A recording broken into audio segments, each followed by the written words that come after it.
Welcome to day 3 of the 2026 DHL South African Lifesaving Championships. Our first event is the girls 14 and over 50-meter manikin. In our first heat, in lane 3, we've got Megan Waters from Big Bay. Lane 2, Gemma Roman, Kings Beach. And in lane 5, Tandi Bosman from East London.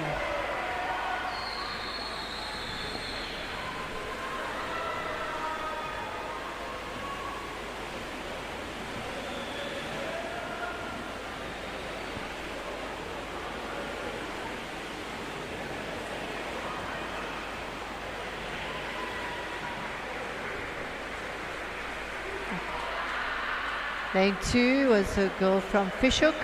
Unfortunately, I'm not too sure of the name, but they were in an unofficial time of 42.85.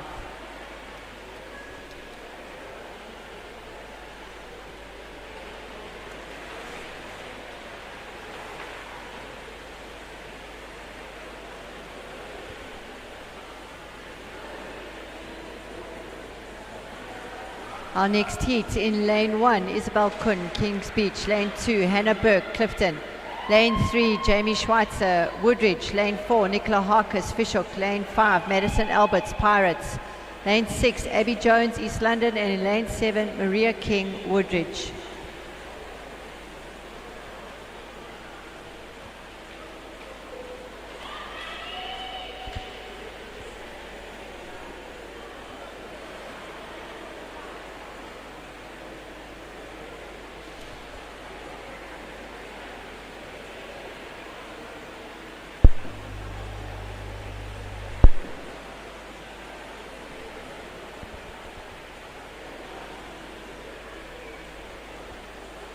For those of you that have just joined us on the streaming, welcome. We are on day 3 of the South African 2026 DHL Lifesaving Championships. Our first event is the women's 14 and over 50-meter manikin. Rules for this event: the swimmers will dive in, swim 25 meters, duck dive down, retrieve their manikin, and then swim the rest of the distance back with their manikin to the wall.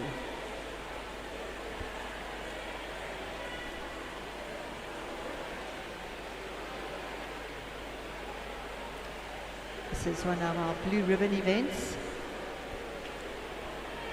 So tonight we will see some really quick times, both from the men and women that will be participating. Have a short break while we are waiting for the underwater divers to put the mannequins into the correct positions for the athletes.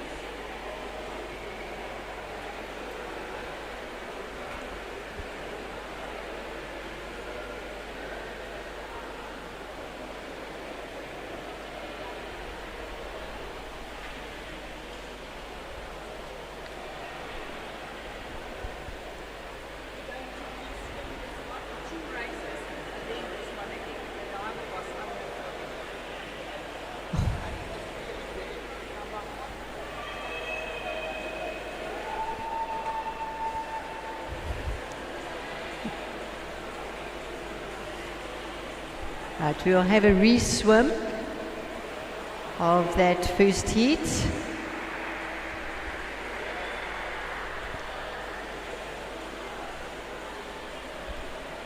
So we will give those swimmers a little bit of a rest, and then they will come back and re-swim that. Right, moving on to heat 2.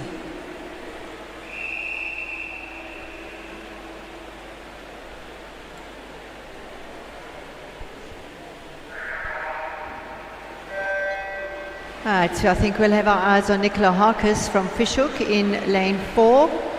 It'll be between her and Madison Alberts from Pirates. Let's see what they go down in. First 25, 12.5. Pickup is a 4.78. But out in front we've got Nicola Harkis from Fishhook, showing her class as one of our international athletes. From Kings Beach we've got Isabel Kuhn in lane 1, also giving a good show here, but it is going to be Nicola Harkis from Fishhook. in an unofficial time of 39.61. Second place, lane 2, Henneberg from Clifton, followed by lane 1, Isabel Kung from Kings Beach.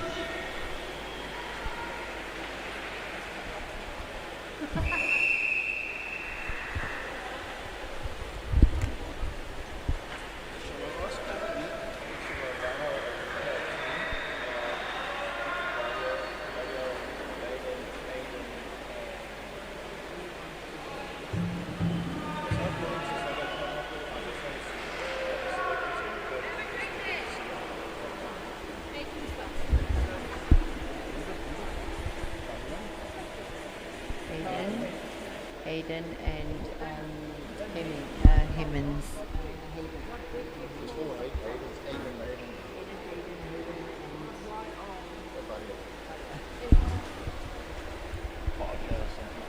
Yeah.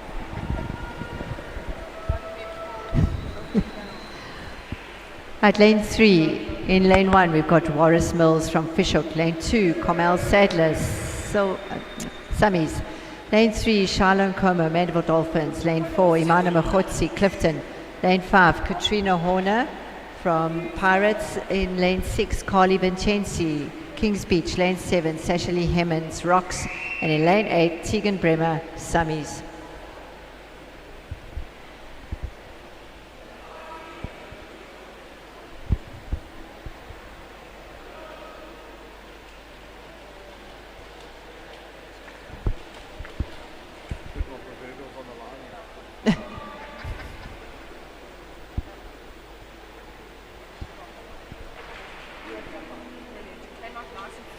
Well done.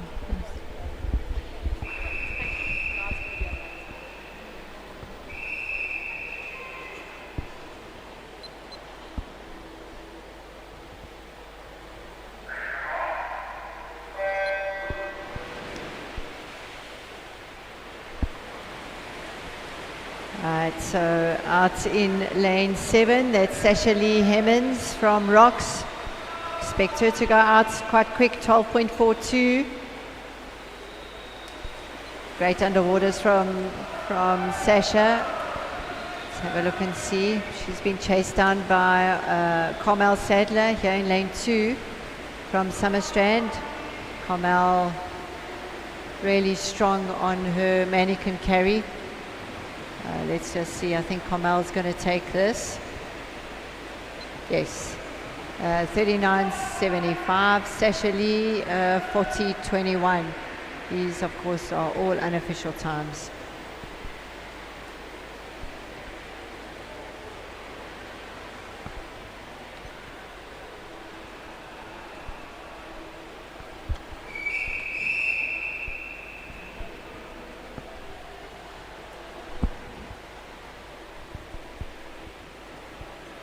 Right, heat 4, lane 1, we've got Kyla Allett from Clifton. 2, Abigail Kirkland, Big Bay. 3, Grace Mulder from Durban Surf. Lane 4, Nicole Norman, Tux.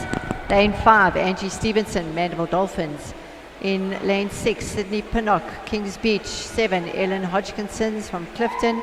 And in lane 8, Chloe Jewell from Kings Beach.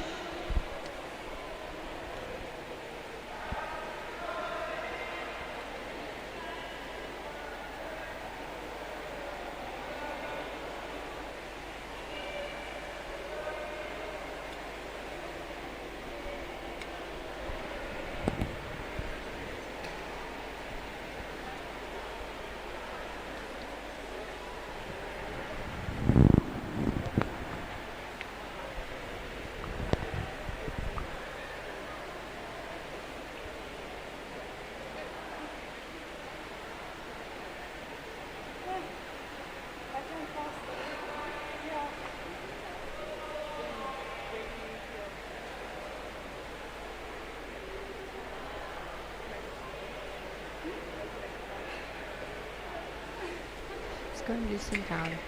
It's going to loosen down a bit.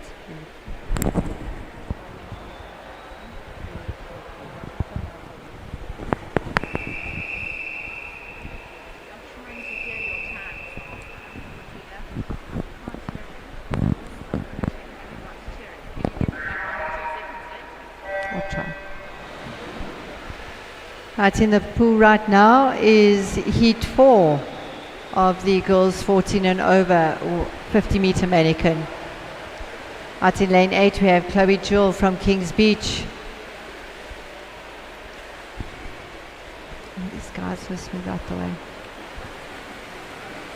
Right, we've got lane 3 out in the lead. That's Grace Holloway from Durban Surf, doing a really nice manikin carry. Next to her we've got Nicole Norman from Tix.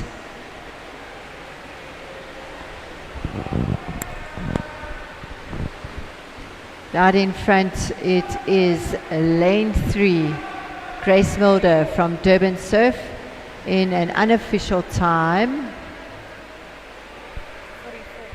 of 44.8.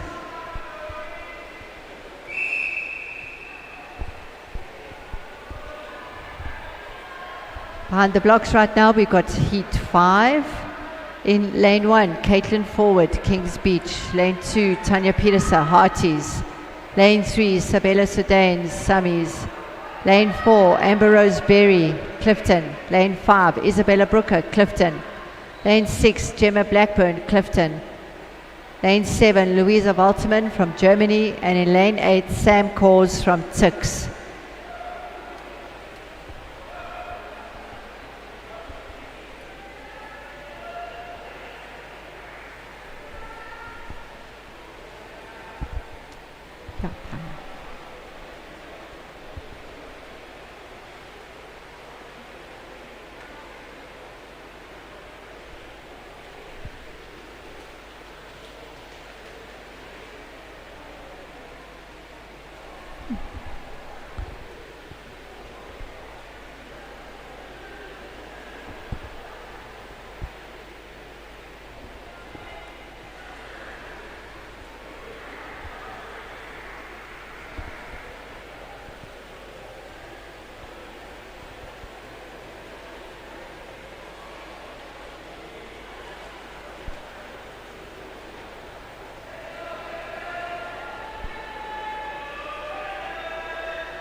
We're just waiting for the mannequins to be positioned correctly.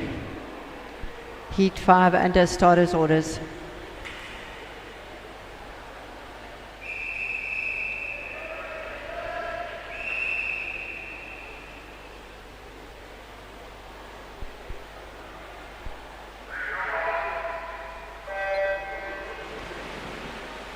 Right. Got Amber Rose, Tanya Peterson, Tanya in lane 2. Let's have a look and see who goes down first. Looks like Tanya's out in front from Hearties. She's got a really good underwater. Tanya Peterson out in front from Hearties Reflections. Next to her from Summer Strand we have Sabella Sudan. And Amber Rose Berry in lane 4. But our winner is going to be Tanya Peterson. Unofficial time 41:05. It was followed by lane 3 from Summies and lane 5 from Clifton.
Went out the fastest there. Not fit there. Interesting.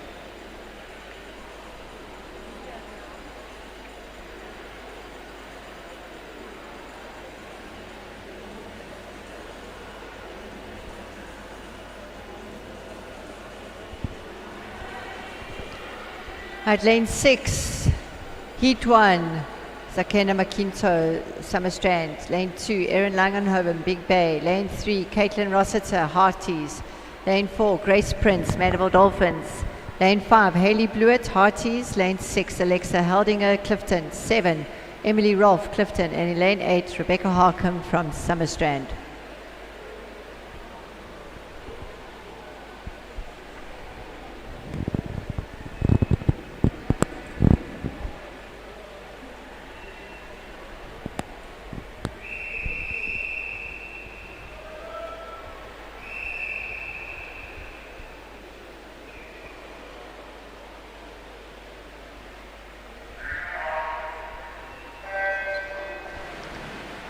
Right, heat 6 in the water at the moment. Out in front is Caitlin Rossiter from Hearties, Mandeville Dolphins. That's Grace Prince. Out in about a 12.7. See what they do in their exit. Grace out in front from Mandeville Dolphins, followed very closely by Erin Langenhoven from Big Bay, as well as Caitlin Rossiter. Caitlin does the breaststroke pull. She doesn't do the traditional speed carry. Let's just have a look who touches in first here. The winner of that one was Grace Prince. Unofficial time 42.63.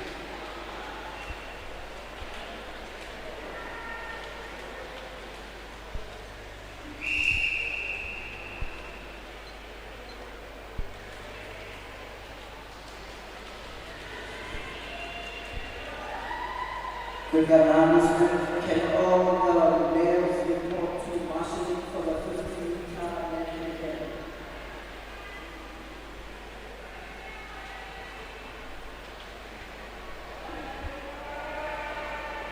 She can go long under.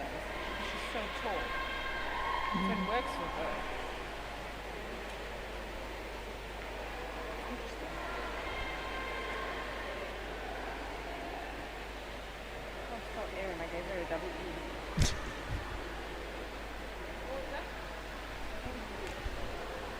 Heat 7 lined up in lane 1. We have Layla Nixon from Mandeville Dolphins. Lane 2, Sabina Kricker, Big Bay. Lane 4, Mara Vidua, Summer Strand.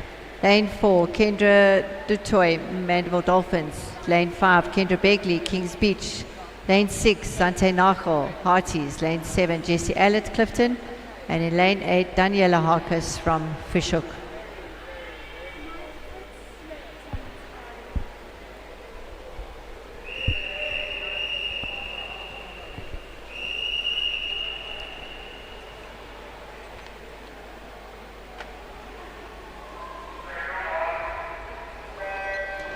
Right, in this heat, we're expecting Myra, lane 3, Kendra 4, and Kendra Begley to go out really quick. Let's have a look and see who goes down first. It's going to be the two Kendras out from Kings Beach, Mandeville Dolphins, respectively. They were 11.97. Kendra Dutoy out in front. Next to her is Kendra Begley from Kings Beach, coming up strong with that straight arm pull over is Mara Vidua from Summer Strand. It's going to be Kendra Dutoy. And it's unofficial time of 37.22 for Kendra in lane 4. Well done.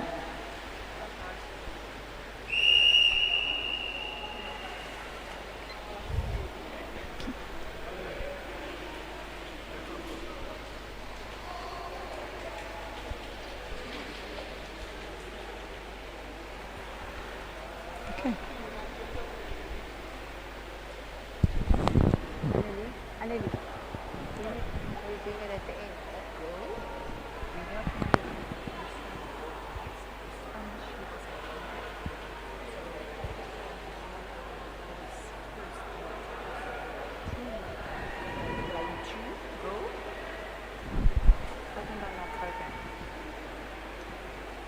Not on yours either.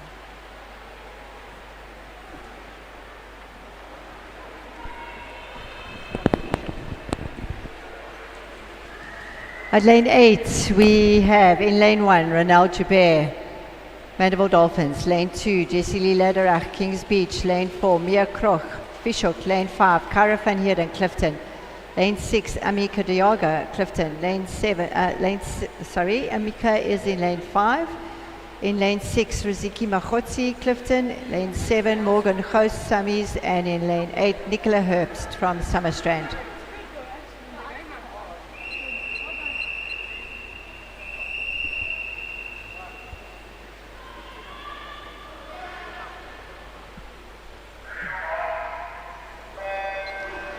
To watch out for here, Cara van Heerden in lane 4, Amika Diaga next to her in lane 6, 2 Clifton teammates. Looks like Amika just out slightly. Cara went down really early, 11.22. She's out in front, 5.61 underwater.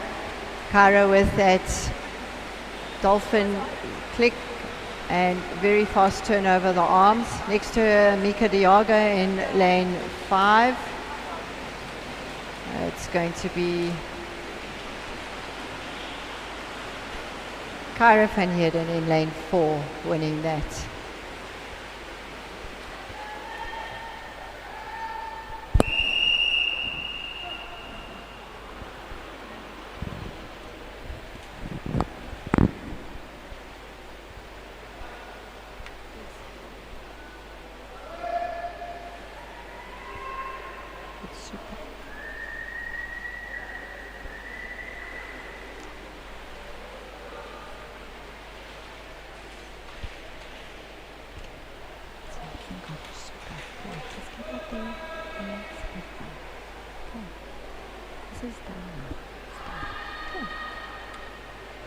Hey.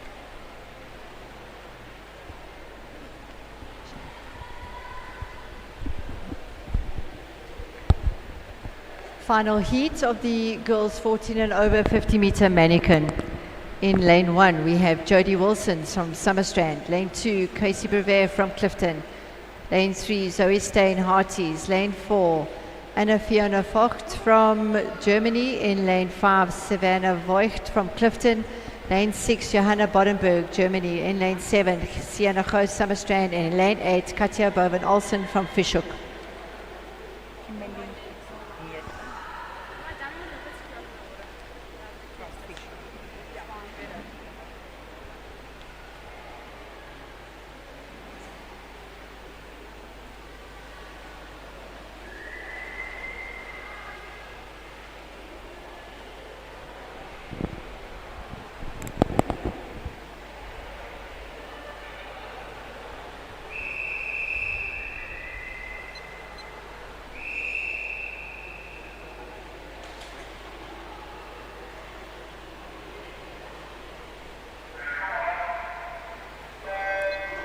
We'll expect the 2 German girls, Anna Fiona as well as Johanna, in 4 and 6 respectively. In between Savannah out in front at the moment. She goes down really early at 10.87. See what our underwaters are like. There she goes, 5.1. She comes out, Savannah with that very fast turnover for her manikin. Being pushed there next to her is lane 4. That is Anna Fiona Vogt from Germany. Anna Fiona is going to win this in an unofficial time of 36.48.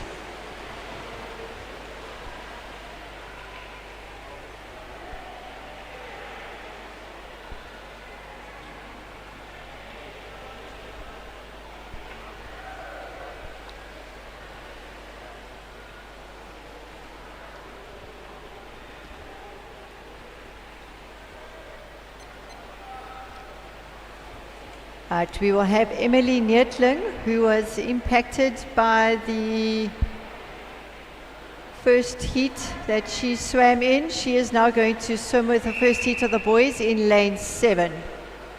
So we move on to the boys 14 and over, 50-meter manikin. In lane 3, we've got Luca Hamlet from Woodridge. Lane 4, David Joshua Makota from Woodridge. Lane 5, Tristan de Klerk, Kings Beach. Lane 6, Diego Janssen from Big Bay. And in lane 7, Emily Neertling from Fishhook.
To be given the go-ahead, heat 1 under starters orders.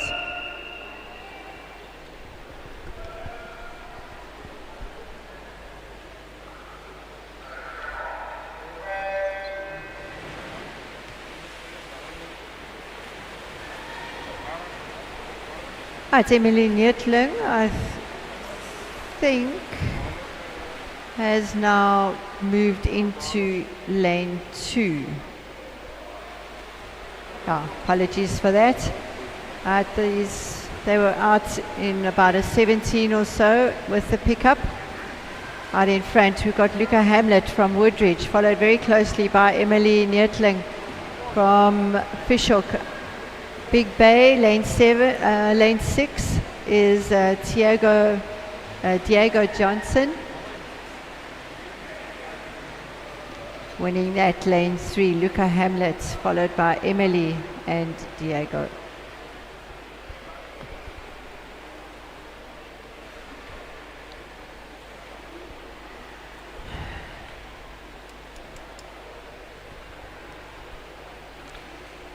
Heat 2 behind the blocks. In lane 1, we have Jake Farron-Cotton from Llandudno.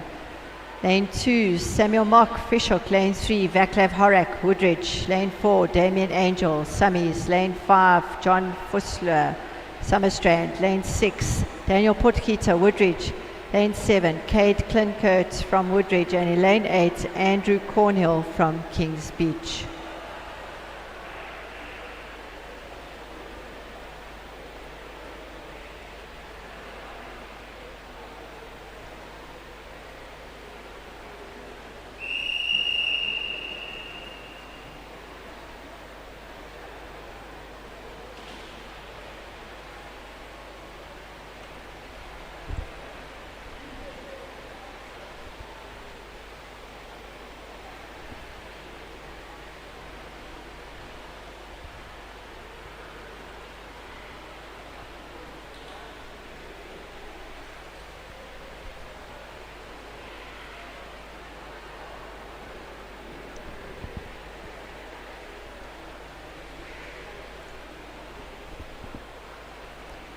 Those of you that have tuned into our live streaming this morning, welcome.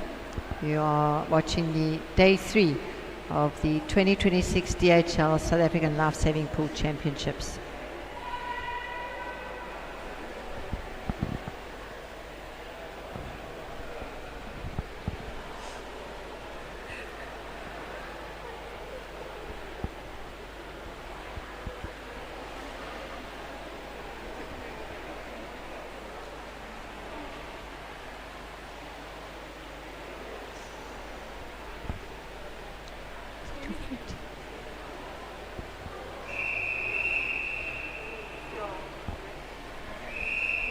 Yeah.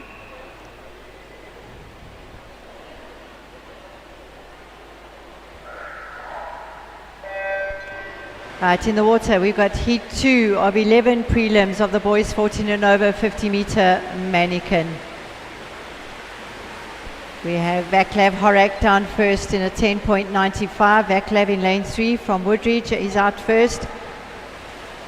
Vaclav has a very fast straight arm manikin. Let's just have a look and see what his final time is going to be for this one. Having a really good swim is Vaclav. Unofficial time 32.85, followed by Daniel Angel from Summerstrand.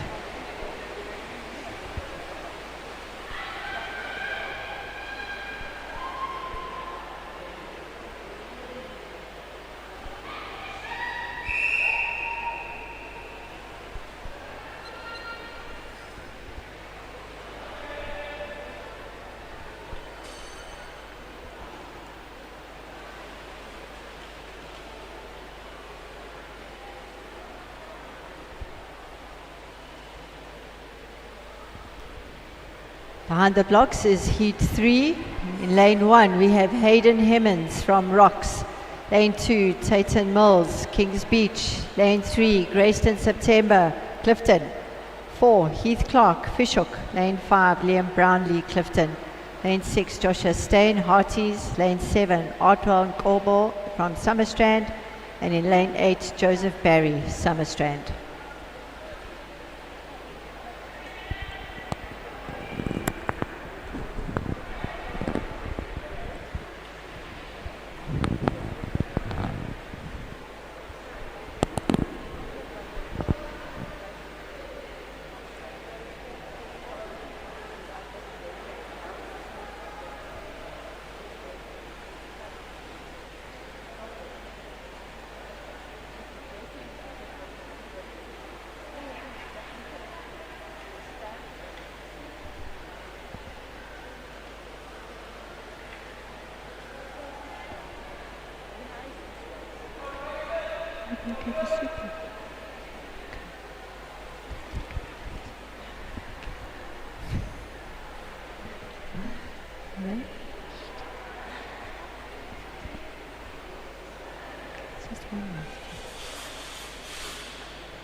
Right, all eyes will be out in lane 1 on Hayden Hemmons from Rocks, as well as lane 8, Joseph Berry from Summerstrand, really going out quickly. Down in about 11 seconds. See the underwaters, about a 4.1 for Hayden. Hayden Hemmons just showing his class here as he moves forward for a win in this heat. Just have a look at his unofficial time of 32.68. Lane 8, that is Josh Berry from Summerstrand. Unofficial time 36.68. Lane 5, Liam Brownlee from Clifton, bringing in 3rd place.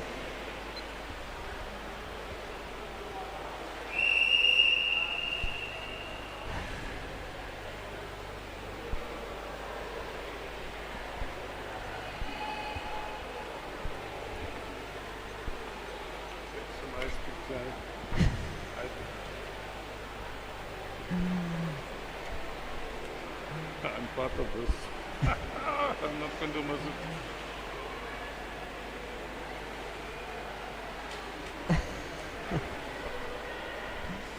Behind the blocks we are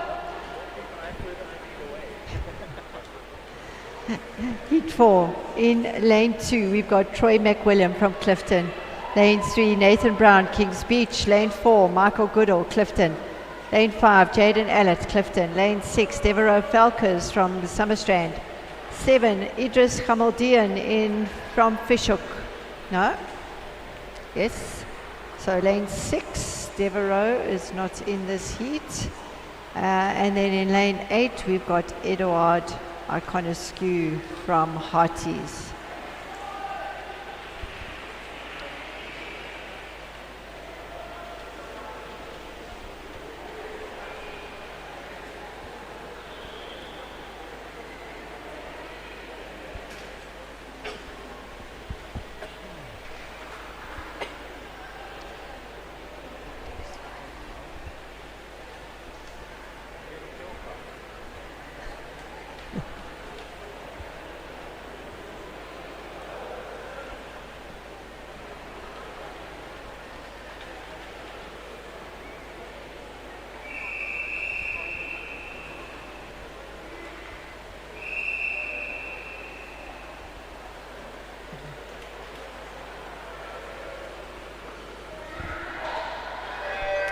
And in the water, heat 4 of 11 heats. Out in front, we have young Jaden Allett from Clifton. Out in 11:33. Underwater pop-up 5.82. Pushing him hard is Troy McWilliam, also from Clifton. Troy slightly in front now, ahead of Jaden in lane 5.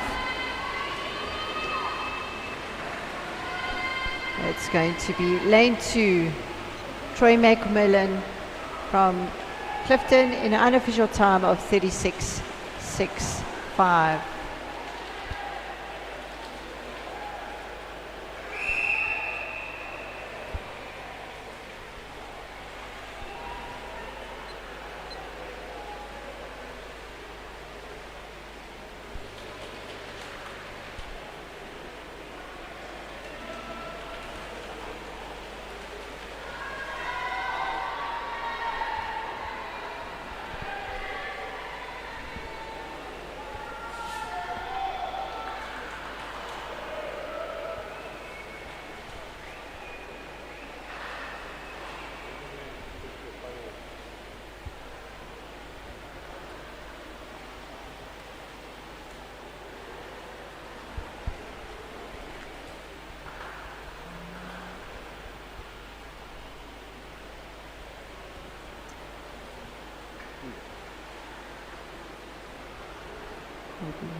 Behind the blocks we have heat 5. In lane 1 we have Ronan De Beer from Kings Beach. Lane 2 Joseph Brading from Fishhook.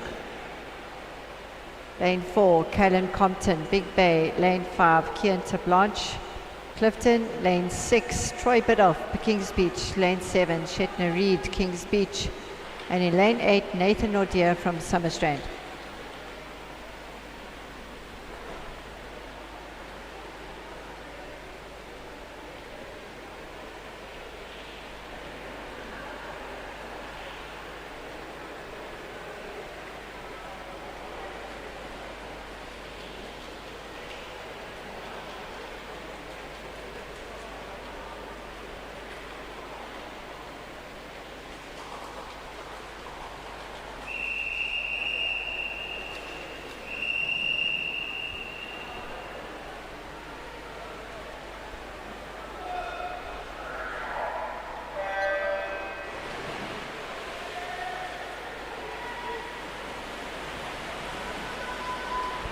Kian Blanche had a fantastic underwater with his dive there. Out in an 11:31. He's in lane 5 from Clifton. Underwater is 5.18. He also uses the hybrid butterfly freestyle kick. A really fast turnover. Next to him is Summerstrand, and that is Leo Stone, but lane 5 is going to win that, 37.49.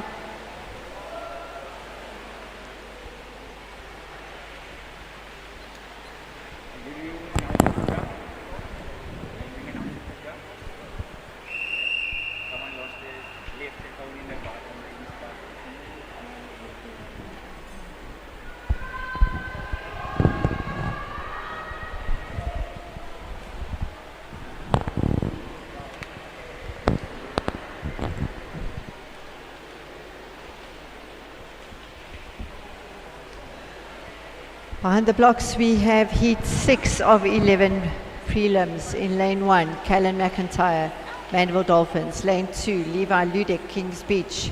Lane 3, Navan Bapu from Mandeville Dolphins. Lane 4, Eva Neft, Fishhook. Lane 5, Wade Bierkus from Fishhook. Lane 6, Connor Horax, Summies. Lane 7, Daniel Monahan from Durban Surf. And in lane 8, Marnard Swanenberg from Mandeville Dolphins. Good morning, ladies and gentlemen. If you found a Where are you going? license To the phone beach? in the ladies' bathroom, can you please leave it at the lost property? Sandra, thank you. License phone, thank you.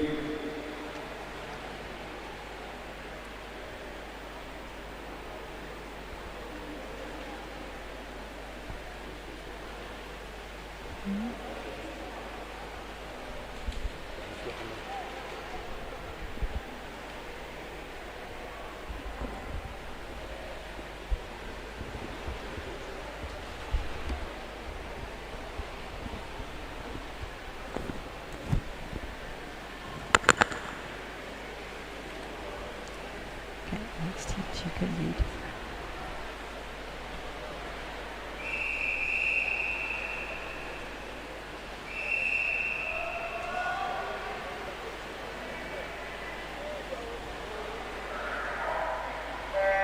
Right, in the pool we have heat 6 of 11 prelims of the men's 14 and over 50 meter manikin. Right, out in front we have Fishhook, Evan Neft and Wade Bierkus. In lane 1 we have Callan McIntyre being pushed by Levi Ludick from Kings Beach. This is going to be a really tough one to call. Looks like it might be lane 5. I think lane 5 takes that. That is Evan Neft from Fishhook.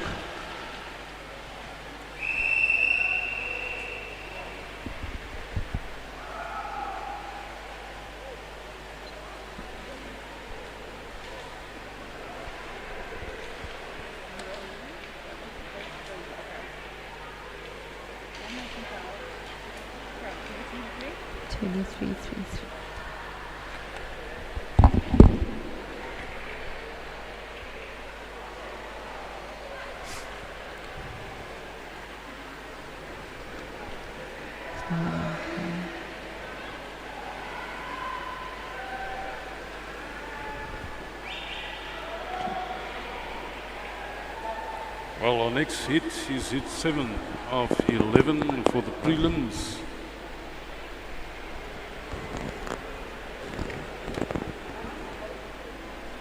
In lane number 1 we have Grant Neft in 2, Nicholas Taylor, 3, Peanut Nagan Komar, in 4, Miguel Reven van der Merwe. Lane 5 is open in 6, we have Leon Dupper, in 7, Rook Low, and in 8, K2 Chui.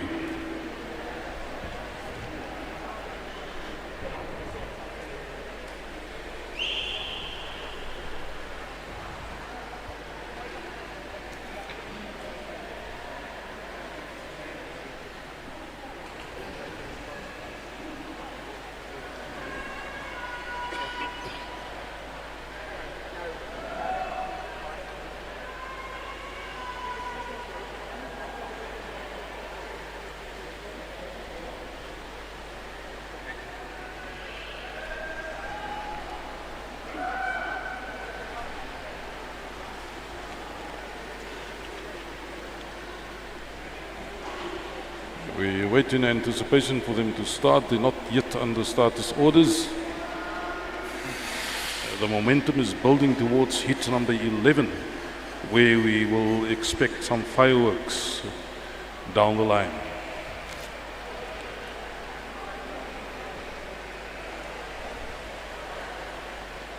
Short delay while we are waiting for the mannequins to be reset.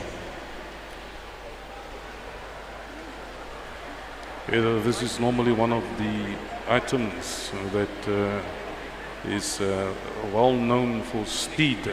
The nearer we move to the last two hits, and I can only just think for myself what's going to happen in the finals tonight. I think there's going to be some fast racing tonight in the finals, especially in our Brew Libern event, which is the 50-meter manikin.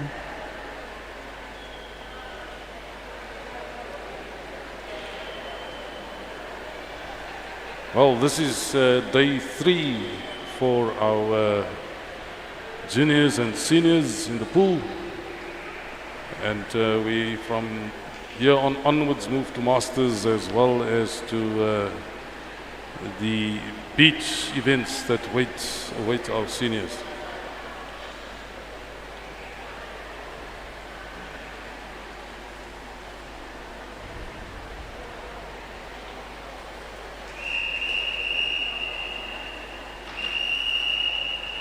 Starters orders.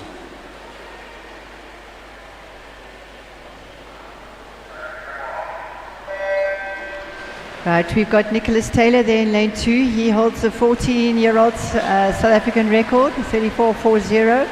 He's going out really quick, being pushed there by Praneet from Big Bay. They were out in around about 12 seconds. Didn't quite get that. All right, and the race is on. Out in lane 8, we've got Kyoto Toy from Clifton. Lane number 2. Nicholas Taylor now coming in from Summerstrand. He's in lane 2. He's been pushed by lane 4, which is Miguel from Hearties. Don't forget lane number 8. But it is going to be,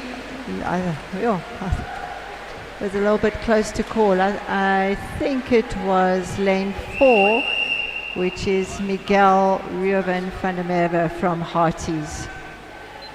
Unfortunately did not get the final times for that.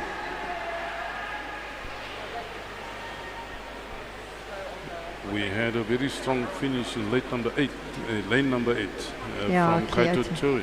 Yeah.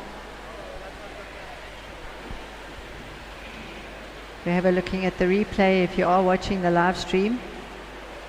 Yeah, it was lane 4, Miguel Reuben van der Merwe from Hearties that took that. Well done, Miguel.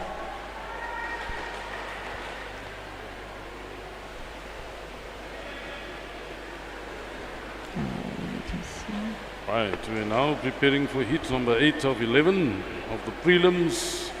You have in lane number 1, Christian van Heerden of Clifton, in 2, Liam Schweitzer. And in 3, you have Zach Sampson, Clifton, 4, Jack Allett, Clifton. Then from Big Bay, in lane number 5, Caleb Johnson. In lane number 6, Ron Faber from Hearties. 7, you have Yushu Tabata. Japan. That is from Japan. And then in 8, completing the lineup, AJ Brits from Mandela Dolphins. Promises to be a humdinger. Let's keep our eyes on AJ Brits and see what he can deliver for us.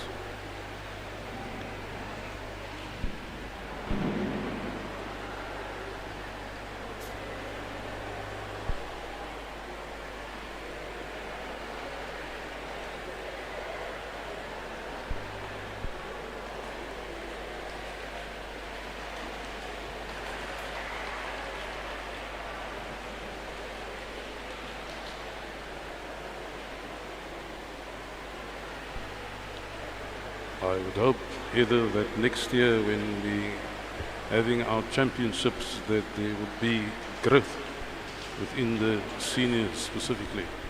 Yeah.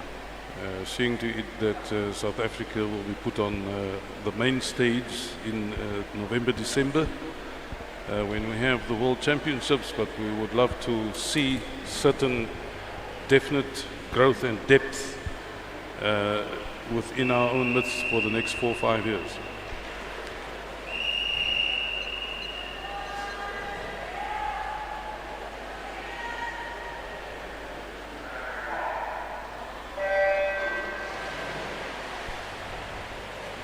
Having a good dive there was Caleb Janssen from Big Bay in the pink cap, followed very closely by Jack Allett from Clifton. All went down relatively. Right, it's going to be Clifton out in front, Big Bay, Mandeville Dolphins. Here in lane 2, we've got Summerstrand, that's Liam Schweitzer. Very strong finish coming there in lane number 4. That is going to be, Whoa. yeah, that is young Jack Allett from Clifton in a 33.82. That's a great time for Jack.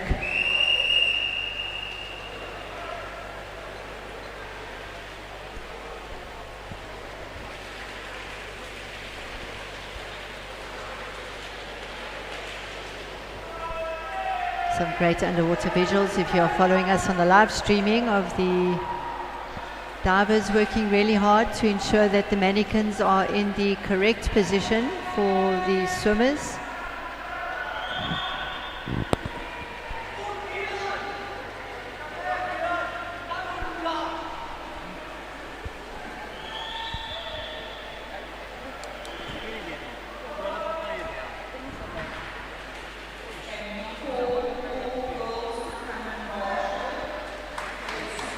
Right, next up is heat number 9 of 11. In 1 you have Luca Basson. In 2, Stephen Waters of Big Bay. 3, Vilan Basson of Clifton. 4, Risai Takada of Japan. You have Matthew Pensente. In 5, that is from Clifton, Aidan Mills from Tux. In 6, Lynn Douglas McKay of Kings Beach. And completing the lineup in 8, Johan Moorman of Kings Beach.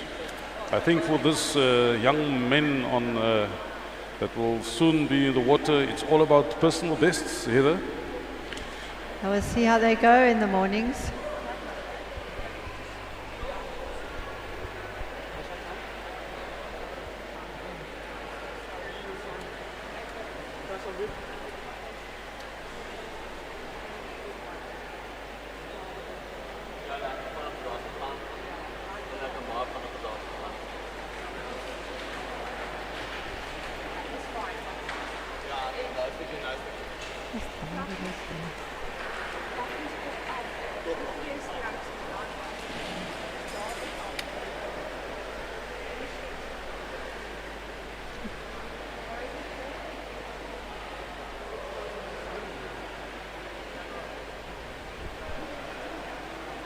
Just waiting for the mannequins to be reset at the 25-meter mark.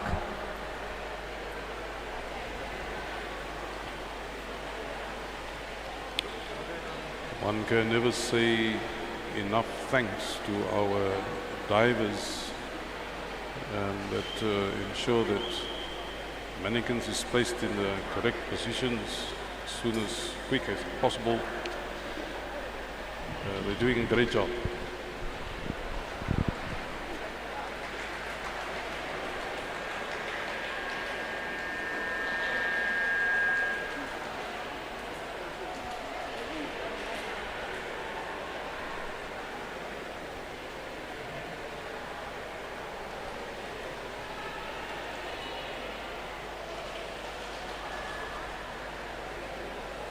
To recap, in lane 1, Luca Basson, Clifton. 2, Stephen Waters, Big Bay. 3, Vilan Basson, Clifton.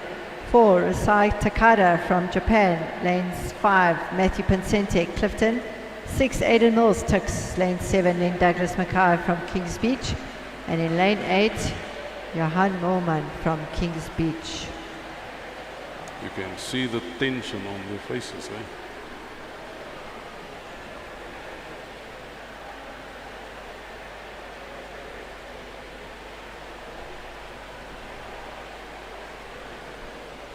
So Heather, what do you think? What will be the outcome here? What is your prediction? There's a lot of really fast swimmers in this heat. We've got Stephen, Vilan, Matthew Pensente, Aidan Mills.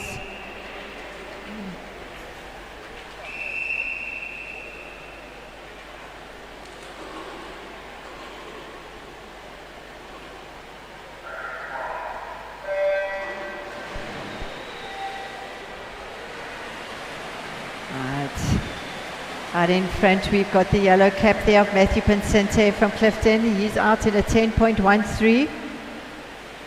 Have a look at his underwaters. Pops out first, 4.90. Matthew has got such an incredible fly and straight arm technique for this event. Really efficient in the water. And an official time of 31. It's a great time for Matthew.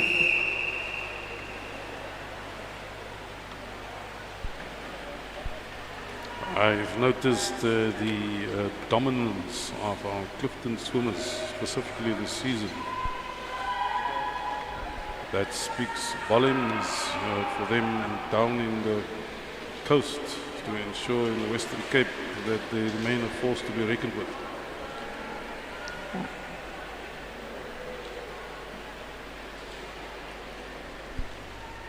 Our next heat up is heat number 10 of 11. We're almost done, we're almost there.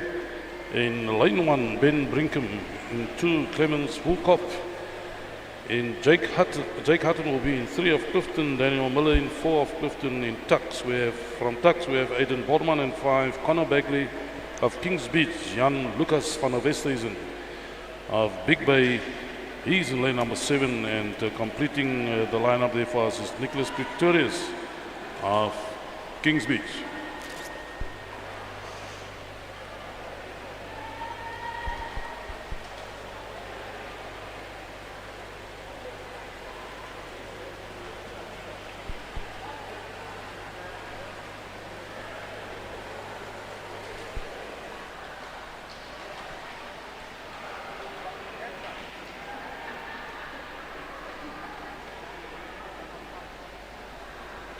Whilst we wait for the starters' orders, let's just again go through times, Heather, that they are chasing. A lot of these will be chasing your OPEX times. So OPEX are our LSA Operation Excellence times, which means that they are benchmarked against world times. So if you've made an OPEX time, it means that you are really, really up there in terms of international performances. Others will be trying to make the high performance times, so that entitles them to apply to be part of our LSA high performance squad. As we saw last night, there were a lot of swimmers that have already reached those milestones. Yes, so definitely. they've done really well. I think they're ready to go on the starters' orders.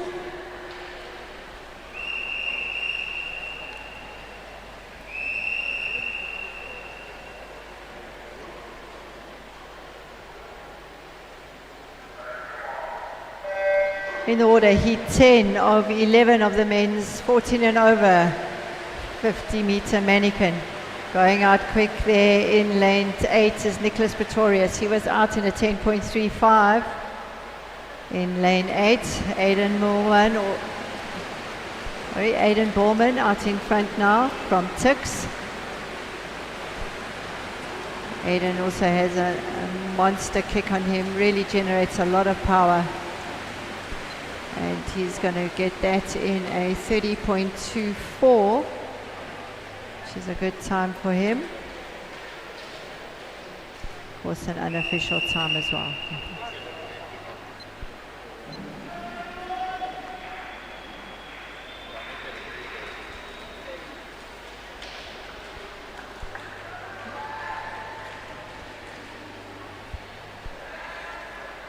Right, that brings us to the last hit for the boys 14 and over 50-meter manikin.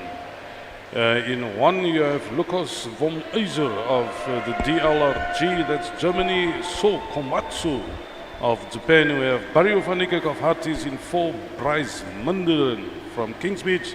In 5, Fabian Hermann from Deutschland. In 6, Matthew Brooker, Clifton. 7, Craig Clement of Deutschland. And in 8, Matthew Reading from Fisher.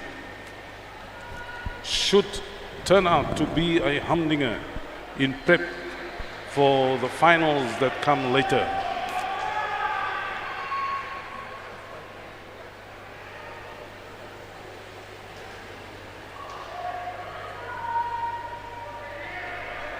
this race will give us a nice appetite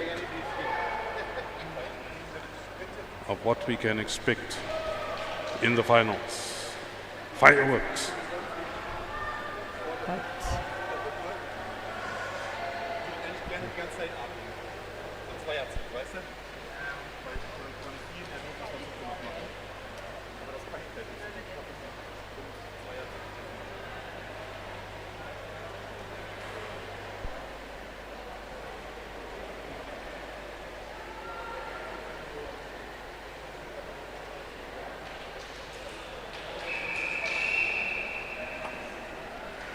Starters orders.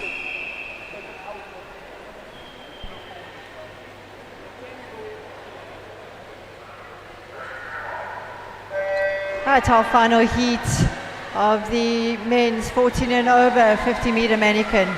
Out in front, as expected, is Bryce Millerin from Kings Beach out in a 9.81, followed very closely by Barrio van Niekerk from Hearties. Bryce just slightly edging out Barrio on the pickup. Barrio really coming in strongly now, but we also have next to Bryce, we've got Fabian Hermann from Germany. It's going to be a tight call here. Very nice reach from Barrio at the end. I think that was Barrios in a 31:39 unofficial time. It's close race there. If we just have a look at the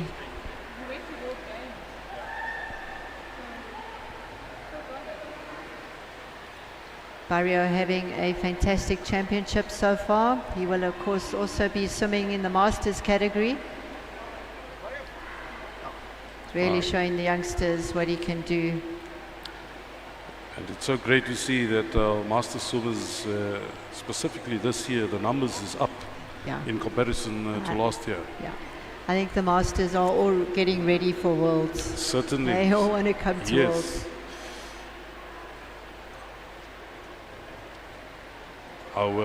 You're watching the replay on our live stream. See, Bryce goes down, Barrio goes down, but it's Barrio van Niekerk, followed by Bryce Millerin, and in lane 5, Fabian Hermann from Germany. If I think back of earlier years, Barrio was a force to be reckoned with. Yeah, he still is. Still is, eh? And to think of it, he joined my team to German Cup as well as the World Games. Yeah. In 2013, he was with my team, and what a performance between him and Armand Marais. Yeah, and I mean Barrio, that World Games team was the last time South Africa qualified to go to World Games, and that was in, I think, was 2013. It was 2013 Cali, Colombia. So 13 years we haven't been able to qualify, so that was a real class team that we were able to put together for that. The last World Games, we just missed the window for qualification, if I'm not mistaken. But it just proves to you that if we can get the athletes on board, you know, life-saving, many a times when they reach the age of 17, 18, that's when many of our seniors starts to fall off the wagon. And for obvious reasons. Many of them start to get to work, they just finished matric. It is other engagements with university, some of them goes abroad. Fact for me is that South Africa certainly do have depth. It's a matter of sustaining it. So I hope that if you look at Barrio as an example, you know, he has a very good following, specifically within the pool arena. So I hope that his participation will lure back some of the guys that was with him in his days, but more so, you know, they are role models. And specifically someone like him, we need him on board as ambassadors for the athletes. Yeah, it's one of our great role models of the sport. We are going to take a very short break as we have the pool set up for the final event of the morning, which will be the 200 Super Lifesaver.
home, man. You know what? Yeah. These Owens, man. They are basic. You must be out for us. You must be out for us.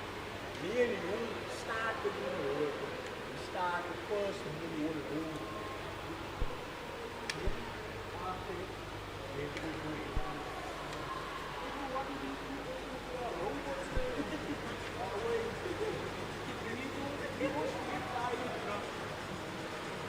You also get tired.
Want jy dit vra hom? Hy het gesê maak net nee, maar ek wil wel.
Soos ek sê, hierdie gaan 'n rukkie vat.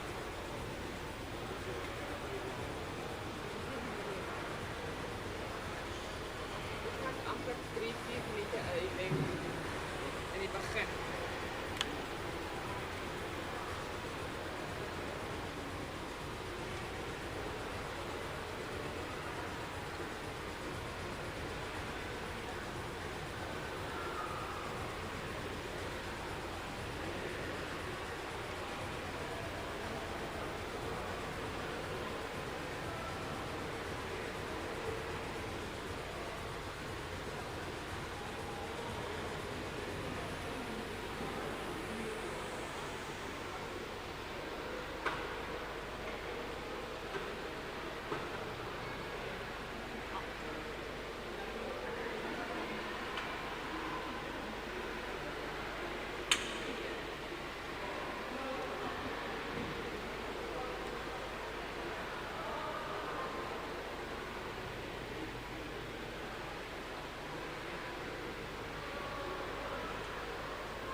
nice dishes.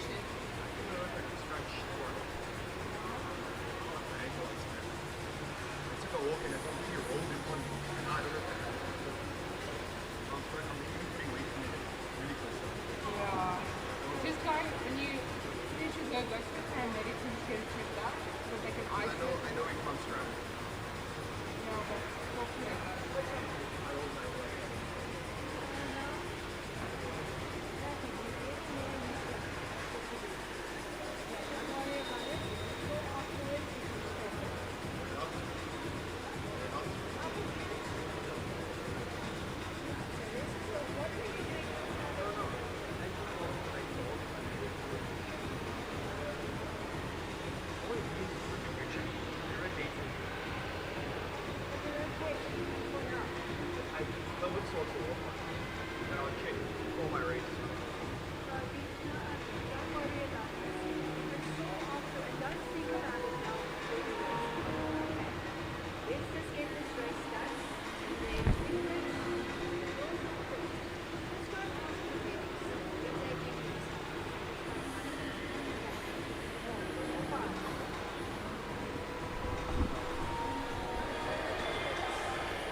Right in the water now, we have the girls 14 and over, 200 meters super lifesaver.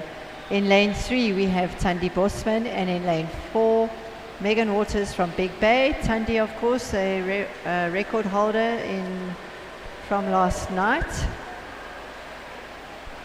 For those of you that are watching the live stream, the rules for this event: the swimmers swim a 50 meter, they then tumble.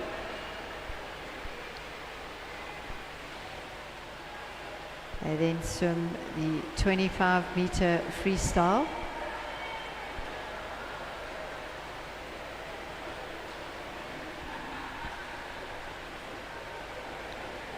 At the 25 meter mark, they go down and retrieve the manikin. You can see Tandi out in front there, has a good push off the wall.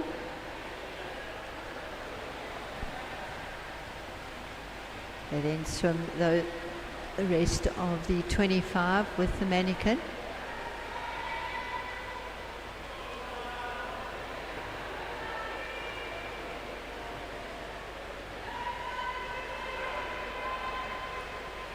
See, Tandi's really got a good kick.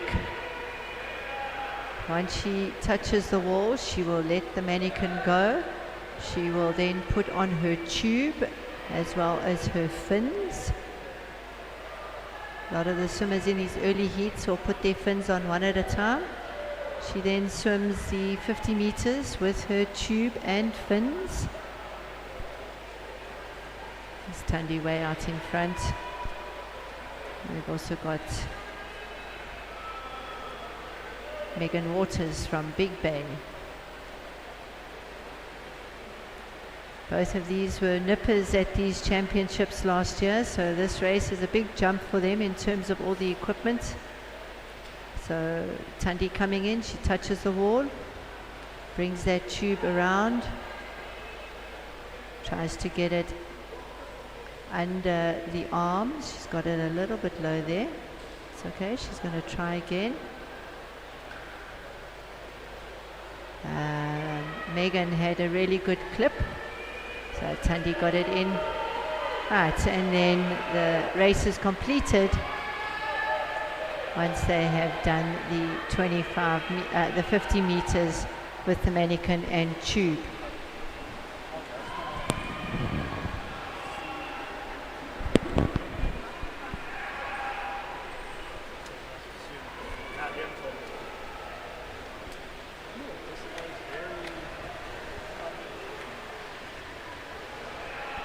So Tandi, she will do herself the honors, finishing first in this hit 1 of 7.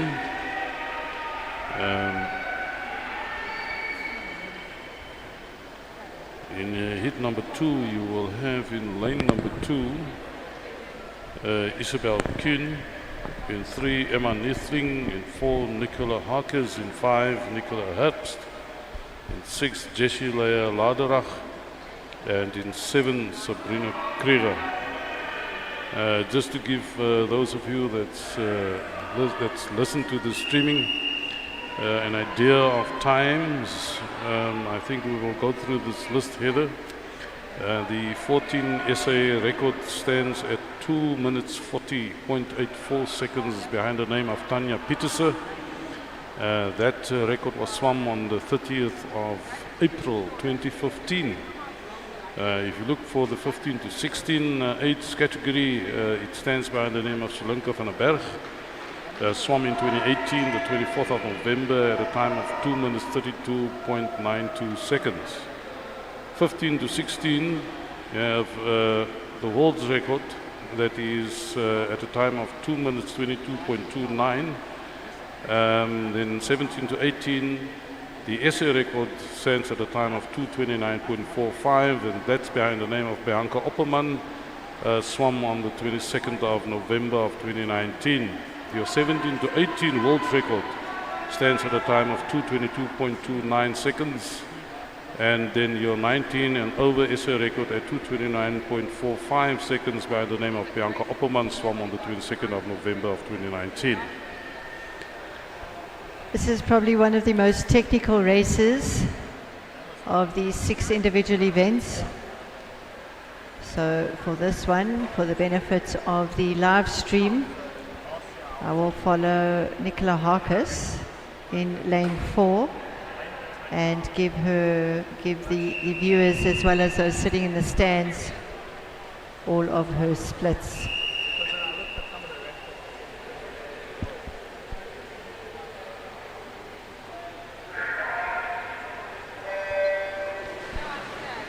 A lot of endurance needed here. Right, Nicola, I'm going to go, we'll follow Nicola in terms of the splits, but out in front we have Sabrina Krieger from, Jessie Lee Laderach from Kings Beach. I'm just going to explain all the splits that we do, especially for our viewers on the live stream. So Nicola Harkes was out in a 31.03 for her first 50. She's still being pushed by Jessie Lee from Kings Beach. Nicola will go down shortly. Just have a look, there she goes in a 15.83 for her 25. The amount of time underwater was a 4.71. She will now continue with that manikin. Nicola's got a really, really strong kick, a fast turner of the arms. The fitness As levels I must said, be we're up. just going to follow Nicola, so we will take her splits now when she touches the wall. So for that, she went a 25.83. Let's have a look and see what her fin and tube put on is. Yeah, there she goes. That is an 8-second fin and tube put on.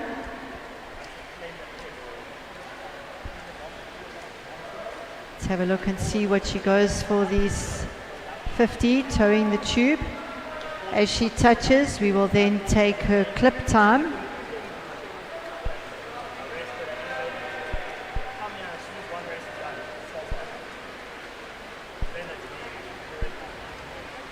So for that 50, it was a 29.67. There she'll get that.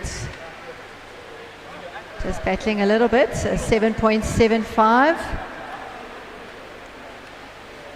For our clips, we are looking anything between a 4 and a 5-second clip. And then we'll just get her last 50 tow.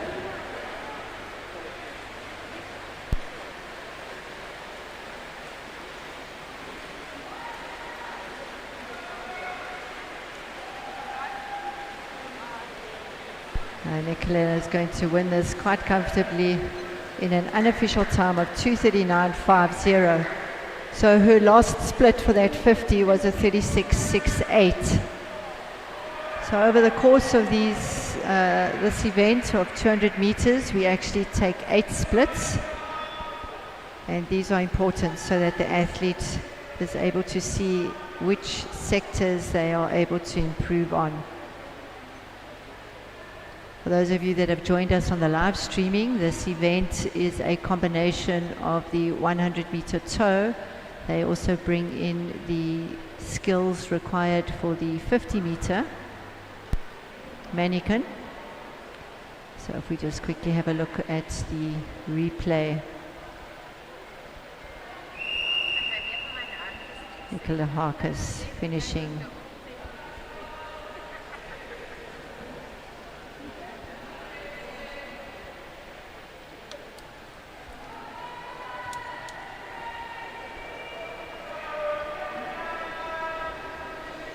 Well, to give you a further idea of the times, the OPEX times specifically, your age groups for OPEX 14 is a time of 2:45.69. Then for your high performance squad, it's a time of 3 minutes 02.26 seconds. As far as your 15 to 16 age group is concerned, OPEX times that they're chasing is 2:45.69. Your high performance is 3:02.26, and then also in the age group 15 to 16, the Lifesaving World Champs entry time that they're chasing is 3 minutes 33 seconds flat. Your age group 17 to 18, your OPEX time is 2:45.69. Your high performance 3 minutes 02.26 seconds, and then your Lifesaving World Champs entry time is also at 3 minutes 33 seconds flat. 19 to open, your OPEX time is 2:43.81.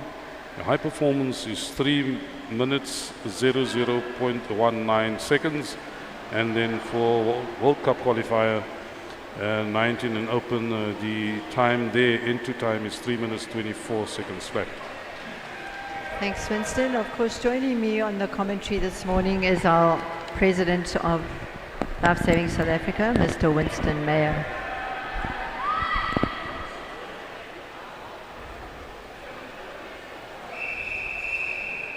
Starters orders.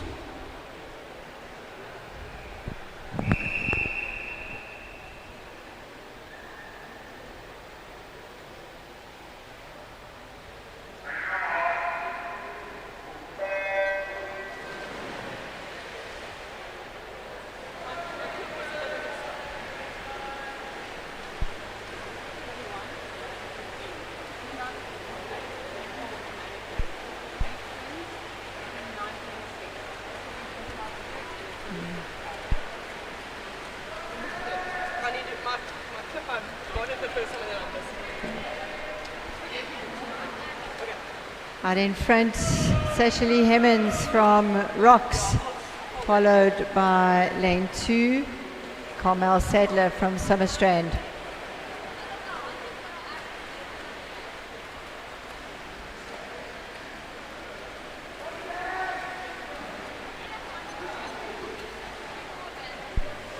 Just to complete the grid, in 3 you have Sam Koz, in 4 Grace Holloway Mulder, in 5 Amani Mahotsi, 6 Nicole Norman, in 7 Sashali Hemmens, and in 8 Rebecca Harcum.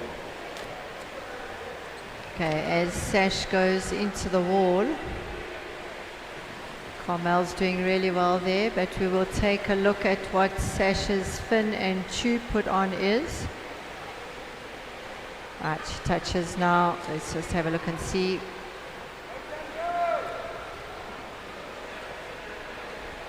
All right, a 7.64. That's under the 8 seconds. It's a relatively good put on for her. She's out in front. Carmel following now in 2nd place. Carmel Sadler from Summerstrand, one of our President's team coaches to ISRC last year. Sash touches in a 29.93. Let's have a look what her clip is going to be. 5.74, just checking that the manikin is not going to slip out of the tube. Carmel also just checking.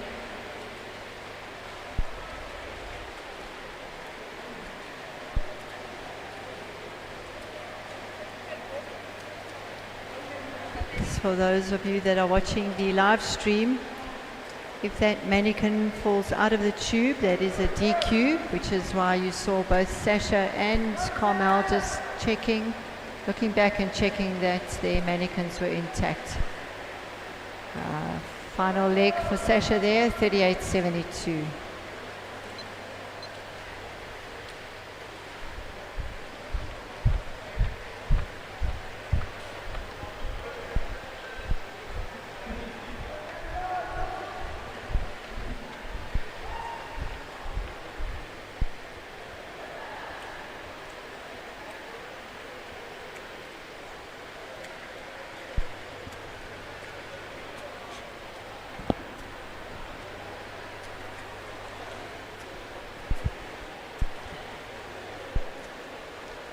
Sam calls in now from Tux. Swim fitness and technique. That's the two things that comes to mind when you do this race. We will await in lane number 5. We have Imani Mahotsi that will now finish the race, and then in lane number 1 coming in is Caitlin Forward.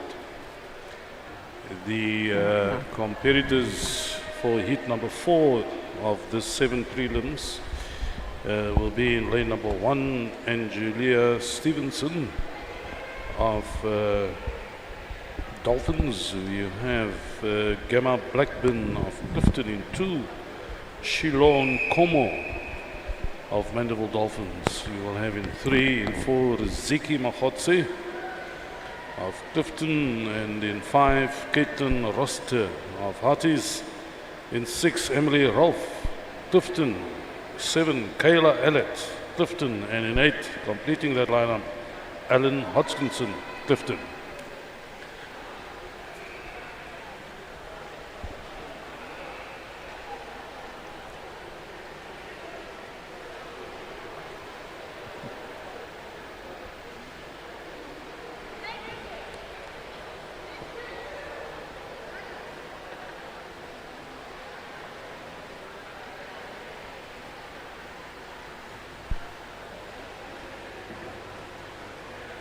Quick announcement, can all the boys 14 and over head to marshalling for 200 meter supervisor.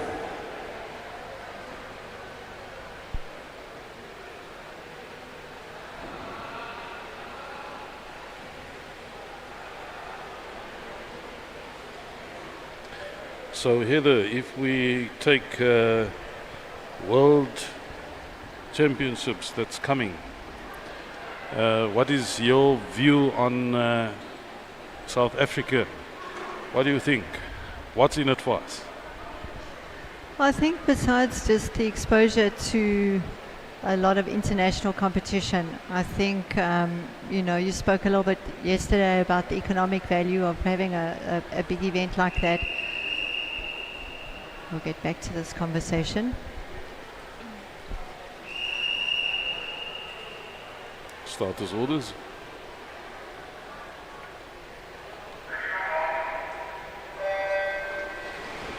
Right, so in lane 1 we've got Angie Stevenson, Mandeville Dolphins. 2, Gemma Blackburn, Clifton. 3, Charlone Cornwall, Mandeville Dolphins. 4, Riziki Mahotsi, Clifton. 5, Caitlin Rossiter, Hearties. Lane 6, Emily Rolfe, Clifton. 7, Kayla Allett, Clifton. And in lane 8, Ellen Hodgkinson from Clifton. Out in front at the moment is lane 4, that's Riziki Mahotsi from Clifton. Let's have a look and see, she turns in a 32. Followed by lane 7, that's Kayla Allett and Charlone Cornwall from Mandeville Dolphins in lane 3.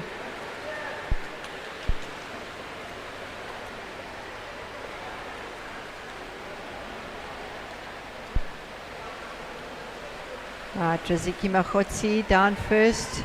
Picked up that manikin, followed by Caitlin Rossiter, who's putting in a good effort now. She's going to take the lead. So we've got Riziki and Caitlin, Clifton and Harties respectively.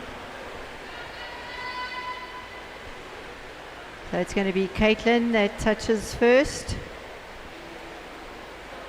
Tube and fins.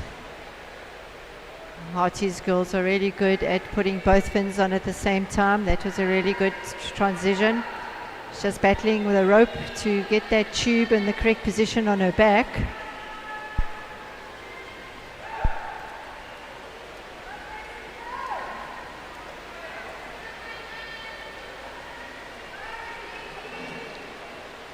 It's also nice to note the various techniques that they follow, especially you will have one that will do the carry on the back as far as the tube is concerned. Caitlin out in front. Let's just have a look and see what her split is for her clip. Around about a 6-7. It's a really good clip. Caitlin Rossiter will take this heat. Riziki Machotsi also out there from Clifton. Emily Rolfe in lanes, who's that? Lanes 7, that's Kyla Allett. You also have a very good race on in lane number 1. It's a nice win there for Caitlin Rossiter from Harties.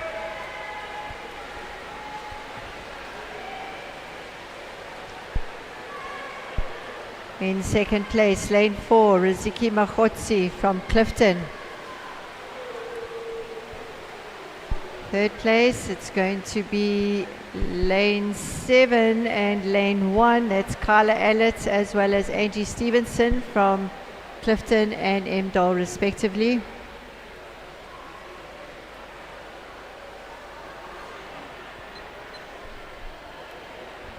To come back to our earlier conversation,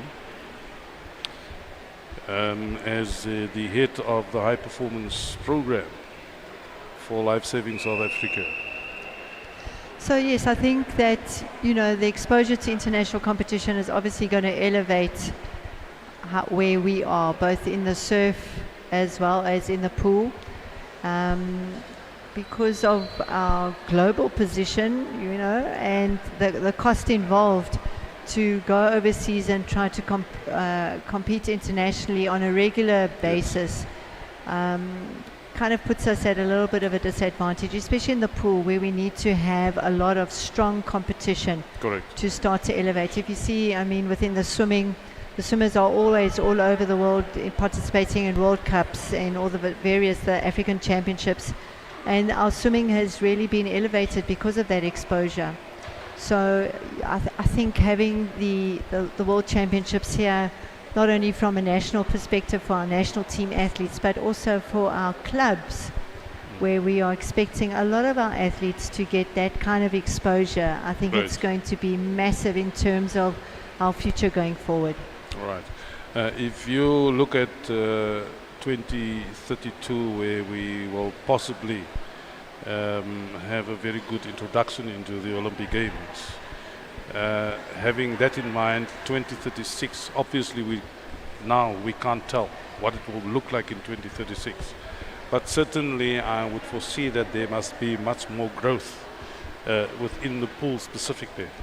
Yeah, I think for the 2032 we are looking at the surf only competition. It's going to be the so our pool swimmers will have one of our goals is to be able to get back into World Games. You know, the last team we sent there was with Barrio in 2013. That's my team. So, yeah, your team. Like you were the manager there.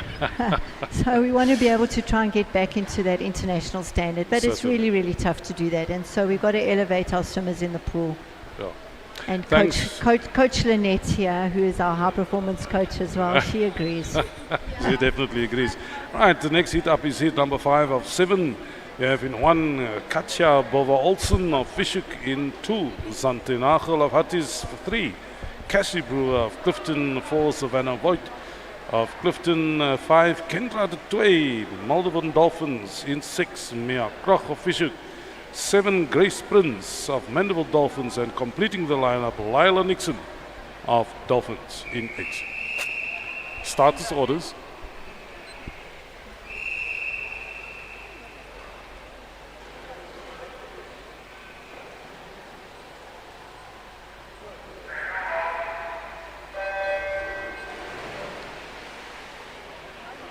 Right, we've got Savannah and Kendra in this heat. They've been battling it out over the last 2 days of competition. Mandeville Dolphins and Clifton.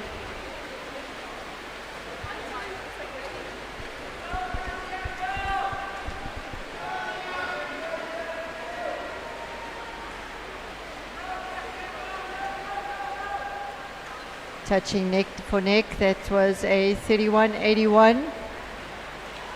Kendra has a slightly better underwater off the wall. Managed to get a few centimeters there on Savannah. It's a 17.03. 4.33 underwater. Savannah with her trademark straight arm, really fast turnover. There's a good kick.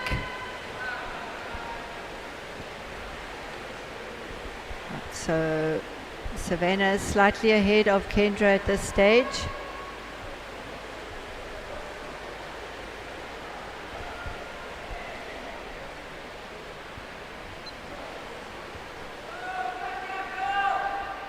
It's going to be, Kendra had a really good put on there. It was around about a 5.6 seconds for the tube and fins.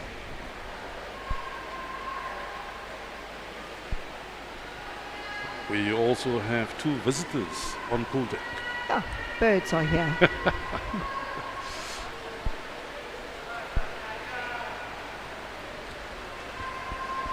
Savannah caught up really nicely to Kendra. They're going to touch almost at the same time. 32.64.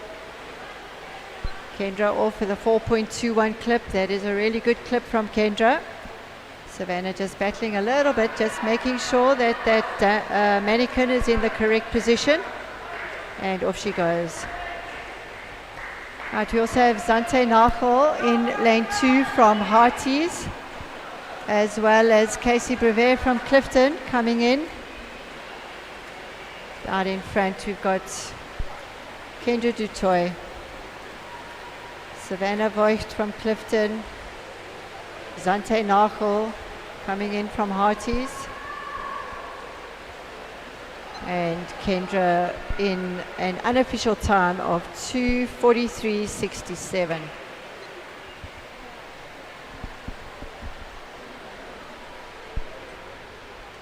So Heather, to come back to World Games, the next World Games is due when? I think it's 2027. 2027. Yeah. I'm a Under bit correction. sketchy on the dates. I'm also not too sure where it's going to be. Is it? But yeah, we put in quite a bit of planning and effort to see if we could try to qualify for the previous World Games. Unfortunately, I think our pool swimmers just need to be able to elevate their performances somewhat, so that they become a little bit more competitive on the world stage. I know last time we missed the window. Can you take us through the importance of preparation that goes in for Worlds, and the fact that for us to go and participate in Worlds, obviously you need to make sure that 2 years up front you have your possible athletes already identified. So the process for World Games, the qualification process is actually quite stringent. We have qualifying times that are set by ILS, and those are benchmarked against the 8th best time in the world. Well, it's actually the 7th best time of in the world, because that 8th slot is always kept for the host country. Yes. So we are then only able to select 5 in a team, and out of those 5, you have to use 4 of them for every single one of your relays. So you basically only have one alternate that you can play with. Okay. So even in the relays, all 5 of your swimmers have to be consistently fast in order to make the relay qualifying time. Yes. So it's not like you can swap in and out your individual swimmers who may have made it, or have 5 or 6 or 7 swimmers to come into those teams. So you're stuck with a selection of 5 swimmers. All of them have to be used somewhere along the line, and they've got to be able to make those qualifying standards. So what we saw happen previously was we had some of those qualifying times, but they were only in one relay. And we can't qualify for that. You've got to qualify across all relays. Okay. So it's really tough. All right, I will come back to that one. The next heat up is heat 6 of 7 in 1 Amber Rose Berry of Clifton, in 2 Haley Blewett of Hearties, in 3 Rene Joubert of Mandela Dolphins, Anna Fiona Volz of DLRG Deutschland, in 4. In 5, Kendra Bagley of Kings Beach, 6 Jessie Allett of Clifton, and 7 Isabella Brooker Clifton, and Clifton completing the lineup in 8, Alexa Heldinger.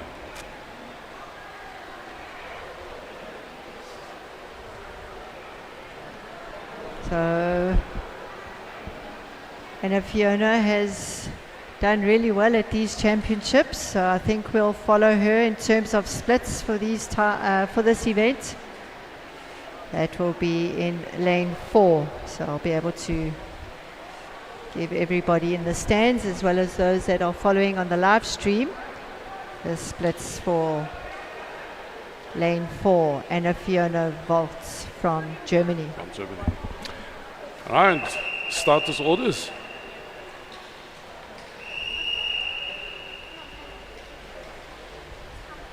Okay.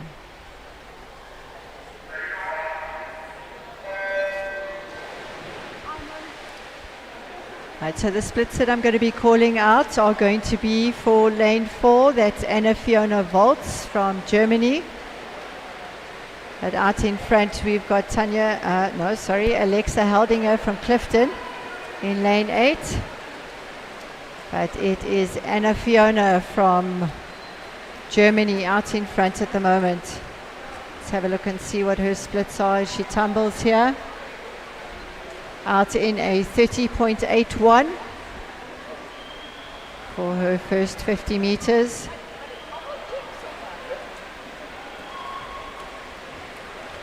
Of course, the Germans are a force to be reckoned with on the world stage. 25 is 16.35, her underwater 4.57. Definitely Germany. Also has a very fast turnover, a really good kick there.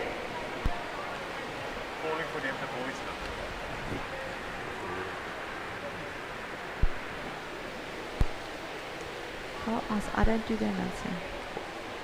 Right, 22.14. Let's have a look and see what her tube and fins time was. 6.54. That was a really fast transition there with the fins and tube. And Fiona almost 15 meters ahead of Kings Beach. That's Kendra Begley. Let's have a look and see. This last 50 is a 29.0. Let's have a look at her clip. Clip of 8.07. Those of you that, especially on the live streaming, you would have seen that she doesn't take her head down to see where the clip is. She has very good feel for where the clip and the ring need to be, and so doesn't waste any time or energy with trying to get that clip sorted. She's giving us a very good idea of what's coming. Yeah. Germany, for quite some time now, they played a leading role in this specific That item. last length was a 36.15 and an unofficial time of 2:33.63. A really good time from our German invitation team. We are extremely delighted to have them with us, as well as the teams, 2 club teams from Japan. If we take World Games and all the other international competitions that South Africa normally partake in, we know that the German Cup is a big one, as well as the Orange Cup. But country-wise, South Africa always ended up in the top 5, top 6. Germany specifically, the Italians, those are the forces, as well as the Australians. That's the forces that we need to deal with when we go into the World Championships in November, December. Yeah. What is your view on the matter? And I think, the Germans and the Italians, I know when we go to the German Cup in Warendorf, a lot of those team members are part of the military, because it's held on the military base there, so it's part of what they do. The same thing with the Italians. So, when we are trying to look at our long-term athlete development, when our athletes move into university or move into work, the pressures there become a lot more intense. So the time for training diminishes quite a lot. So, until we can professionalize our sport, we're asking a lot from our athletes in terms of the time commitment, the financial commitment. And that's where we are perhaps at a little bit of a disadvantage from our overseas compatriots. That's not to say that we can't do it. I think it's just our challenges are slightly different. I'm glad that you mentioned the challenges, specifically the financial challenges. I think that if you look at the current situation and state of affairs as far as sport in general in South Africa is concerned, all teams currently, they are paying, no matter from which code you come. I think that World Games, that's covered. Commonwealth Games is covered. But for us, what matters is that South Africa need to enter into a new era. We need commercial. But we'll touch on that later on. We're now entering hit 7 of 7, and that in 1 you will find Erin Langenhoven of Big Bay, in 2 Daniela Harkes of Fischer, in 3 Janko Kroon of DLRG, Deutschland, Yvonne Pren in 4, also from Deutschland, in 5 Amike de Jager of Clifton, Kira van Heerden of Clifton in 6, Zoe Stein of Hatties in 7, and complete in our lineup is Tanya Pieterse of Hatties.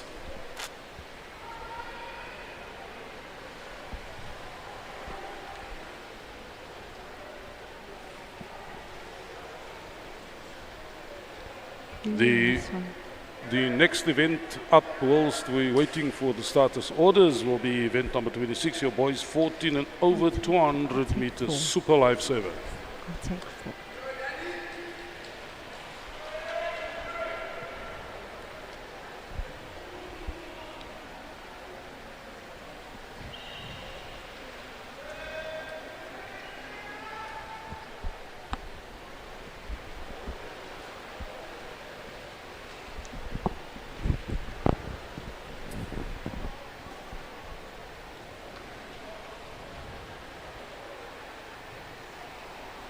Lane 4, Yvonne Pren from Germany. We are going to follow her in terms of the splits.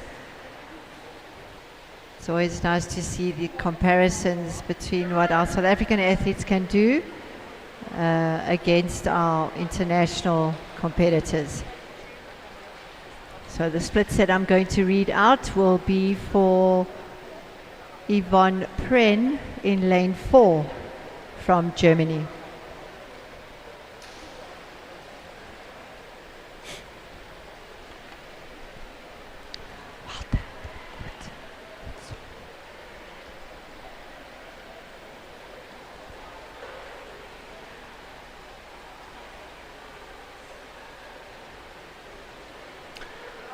Our chief referee, Annelie Lawrence, is a busy lady, eh? It's great to see our stalwarts. And the white flag is up. Starters orders.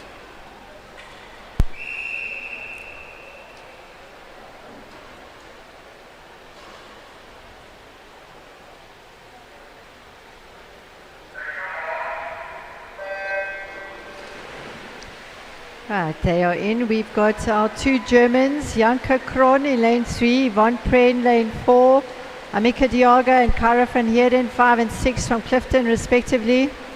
Amika taking it out there, Kara as well. So just remember that who I am following in terms of splits is going to be lane 4. That is Yvonne Pren from Germany. Out in a 30.31. Out in front at the moment is Amika Diaga. Yvonne now catching up. Yvonne down in a 14.83. Underwater a 4.67. Really fast turnover, straight arm, really good kick. Kara van Heerden there in lane 6 with her signature butterfly kick there on her manikin carry. Right. Yvonne coming in on a 22.25. Let's have a look what her fin and tube put on is. Just battling a little bit there, 7.61. She's got a very, very strong kick. Can see there's hardly any water there on her back with the power that she's able to generate through her kick. That's always such a pleasure to see.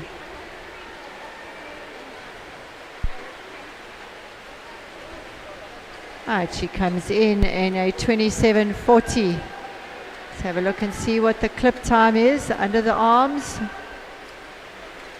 A little bit of a hesitation there, 8.1. 8.1 clip. Just turns back just to ensure that that manikin is still in the tube. See, she's got that loping freestyle. That ensures that she is generating as much power as she can through those arms.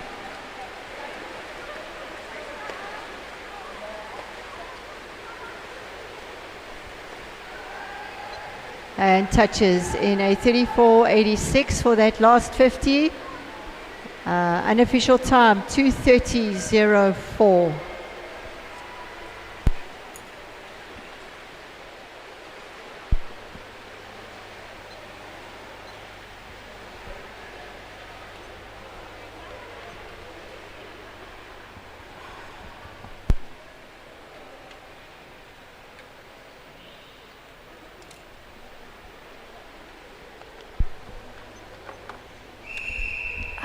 That completes the event 25. That was your goals 14 and over 200 meters super lifesaver. For the next event, event 26, your boys 14 and over 200 meters super lifesaver. Let's look at the times. What are they chasing as far as PBs and all of those are concerned? Where must they better? And this is the guidelines. Your 14 SA record stands at a time of 2:31.60 behind the name of Christian van Eden, and that is swum on the 22nd of March in 2022. Then Len Douglas McKay, 15:16. He has the SA record currently behind his name. That was swum on the 8th of October in 2021 at a time of 2:20.07 seconds. The 15:16 world record is 2 minutes 07.07. 17:18, the SA record, also behind the name of Len Douglas McKay, swam on the 28th of September 2022 at a time of 2 minutes 15.90 seconds. Your 17:18 world record for this event is 2:07.07.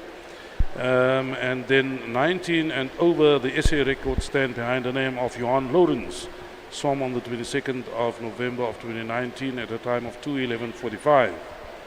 Your 19 and over world record stands at 2 minutes 02.98 seconds. As far as our OPEX high performance times are concerned and qualifying times or entry times for your Lifesaving World Championships for 2026, we're looking at 2 minutes 28.82 for OPEX, that is 14 years, 2:43.70 for high performance, that's also 14 years. For your 15 to 16 age group, your OPEX time is 2 minutes 28.82 seconds. Your high performance time for the 15 to 16 age group is 2 minutes 43.70 seconds. And then your world championship entry times for 15 to 16 is 3 minutes 12.00 seconds. For the age group 17 to 18, your OPEX time is 2.2882 seconds. Same age group 17 to 18 high performance is 2 minutes 43.70 seconds. And then your entry for the Lifesaving World Champs, that stands at 3 minutes 12.00 seconds. Your OPEX time for 19 and over is 2 minutes 19.56. High performance 19 and over 2 minutes 33.52. And then your LWC 26 entry is standing at 3 minutes 04.00. We will have 8 hits in this final of the morning session. We will end at hit number 8 and hit number 1. There will have the likes of David Joshua Makota, you have Luca Hamlet, Eduardo Enescu, as well as Devereux Falkes.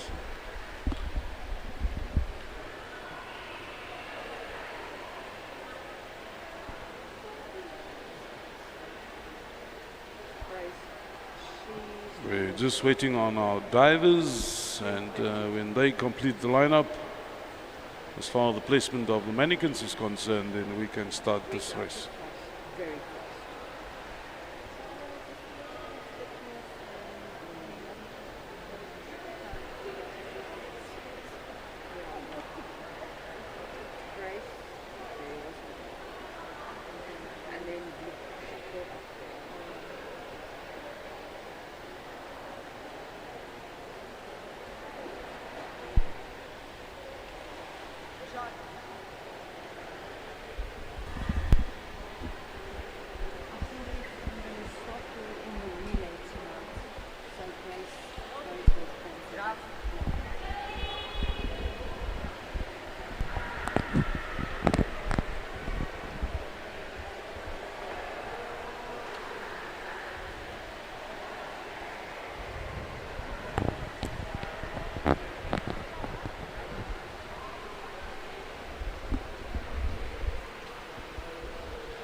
I got 1 second.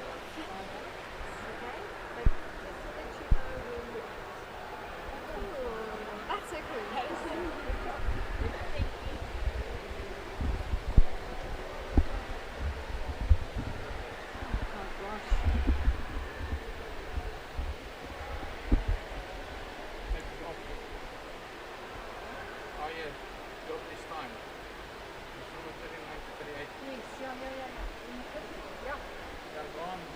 Time is quicker than I is. All right, we're on the starters orders. Hit number 1 of 8.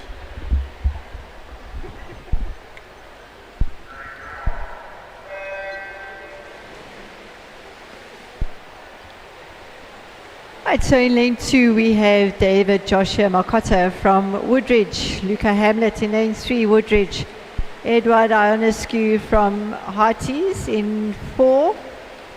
We've just got those 3 boys swimming in the heat 1 of 8 of the boys 14 and over 200 meters super lifesaver.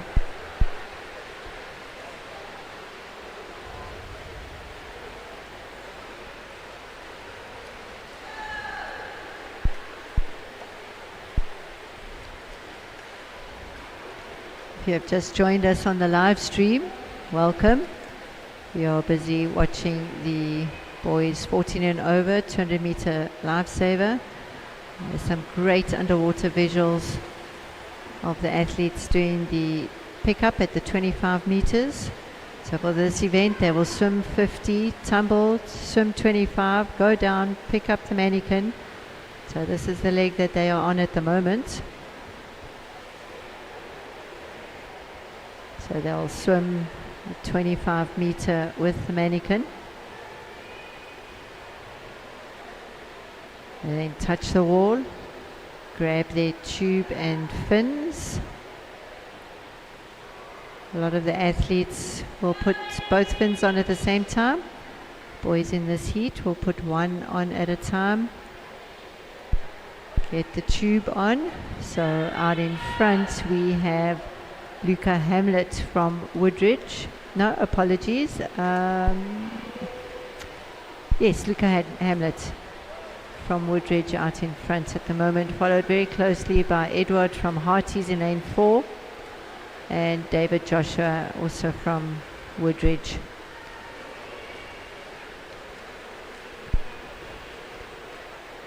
Right, so they will swim the third length, which is the 50 meters with their fins and tube. A touch. Put the tube around the dummy, try and get it as close to under the arms as possible. Clip the tube. That rope has to be fully extended. There we go. And the manikin has to stay within the tube.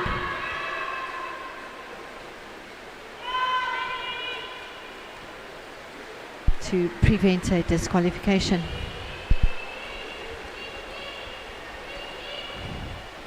Right, so out in front, lane 3, Luca Hamlet from Woodridge.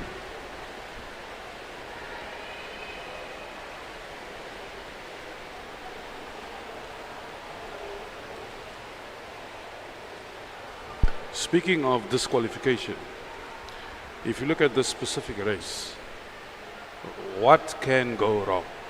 A lot. It's the most technical race out of everything, out of all of the 6 individual events. There's a lot that can go wrong here. Can you take us typically to scenarios? When you touch the wall to put on your fins and tube, okay, you've got to make sure that that tube goes on over your head. You've got to make sure that you grab both of your fins. Sometimes one of your fins falls out of your hand. Then if you're trying to put both fins on at the same time, that's a huge skill to be able to do, so that you keep your fins with you and you don't lose any of them. And then when you go into clip, you've got to make sure that that tube is under the manikin's arms and that you've clipped. If you want to clip on the first ring, that makes it a lot tighter. On the second ring, it's a lot looser. That's not to say that the manikin will fall through, but the potential for that to happen, the looser the tube is around the manikin, the greater the risk. Correct. So if you don't have that manikin in the correct position, if it's not straight when you are coming in to do your clip, manikin can fall through the tube, and then that also leads to a DQ. So this is a very technical race, and because it's also 200, it's quite energy sapping as well, because it includes all the very technical skills from your 50 manikin, where you've just come out of a 75, you've got to go down, pick up that manikin, carry it the next 25, put on your tube and your fins, swim the 50, get the mani, clip, and then send it back again. The mother of all races. Correct. And who says that to do pool is boring? Right, your next hit up is hit number 2 of 8. In lane number 1 you have Cage Klinkert 2, Leon Dupper in lane number 4. 3 will be open. You have Aiden Borman of Tux. In 5, Xavier Falkers. 6, Vaclav Horak of Germany. In 7, Daniel Potgieter of Deutschland. And in 8, Ronan de Beer of Kings Beach.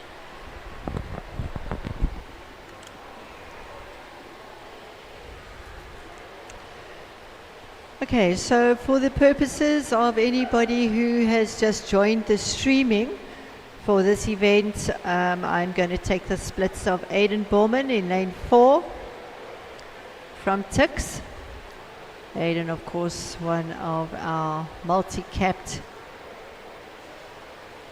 international swimmers.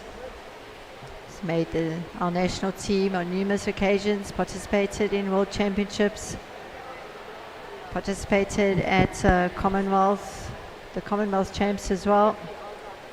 A very accomplished lifesaver.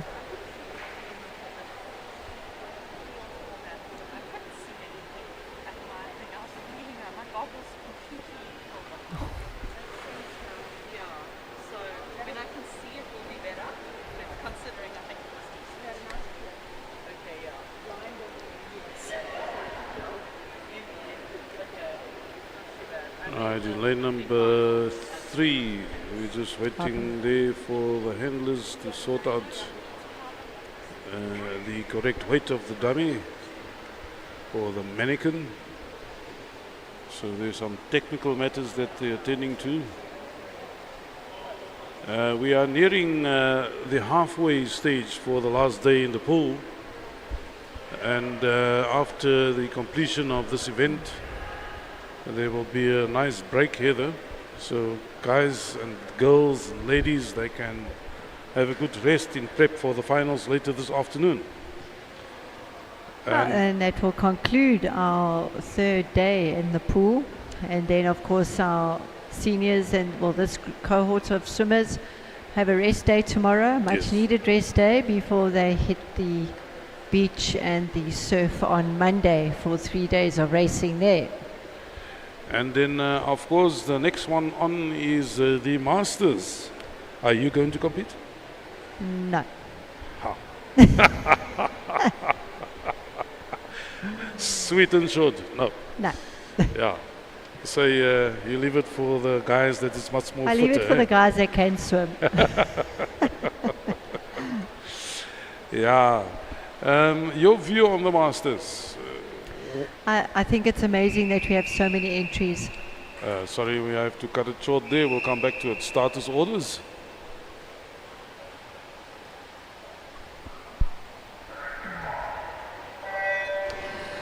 Right, so we will be following Aiden Borman for all of his splits. It also gives the viewers on the live streaming a very good idea in terms of how we work out the splits for this event. Splits are very important for the swimmers because it gives them some direct feedback in terms of each segment for the...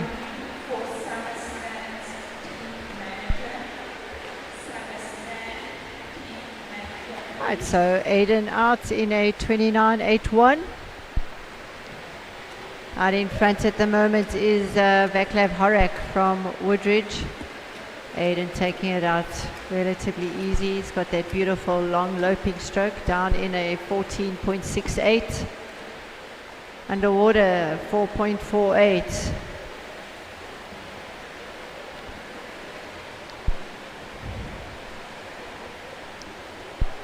Aiden, of course, a very accomplished 50-meter manikin specialist.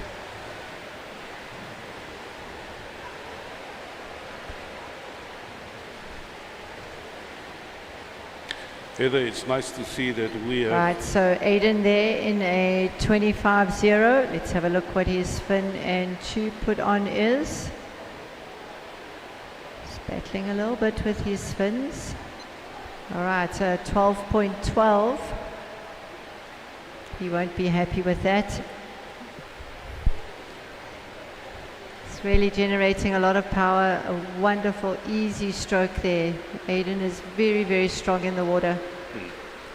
He's now catching up to Vaclav in lane 6, Vaclav Horak. youngster from Woodridge. Right, so we're still following Aiden. Aiden out in a 30.47. Let's have a look and see what his clip is. Clip time for Aiden, 7.51. Sorry.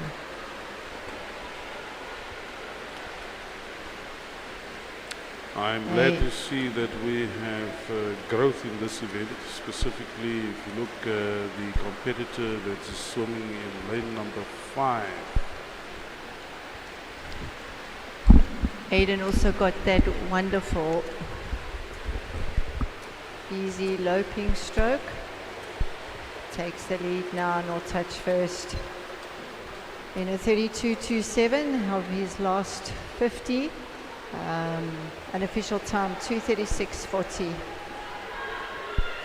First was Aiden Borman Tuck, second Vaclav Horak from Woodridge. Third place in lane 2 was Leon Dipper from Summerstrand. Heather, to come back to the matter of development of the sport. You know that we need to grow the sport specifically in our school system. What is your view?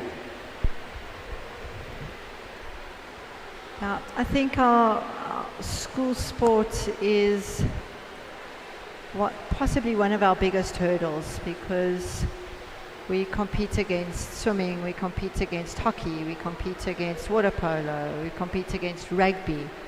And, you know, some of these big sports schools offer very generous scholarships to a lot of our athletes. And so they get pulled between wanting to do lifesaving but having to do whatever other sport that they are good at school.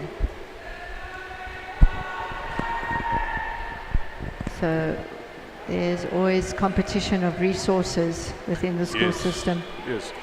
I think that from an infrastructure perspective, we will have our hands full with local government.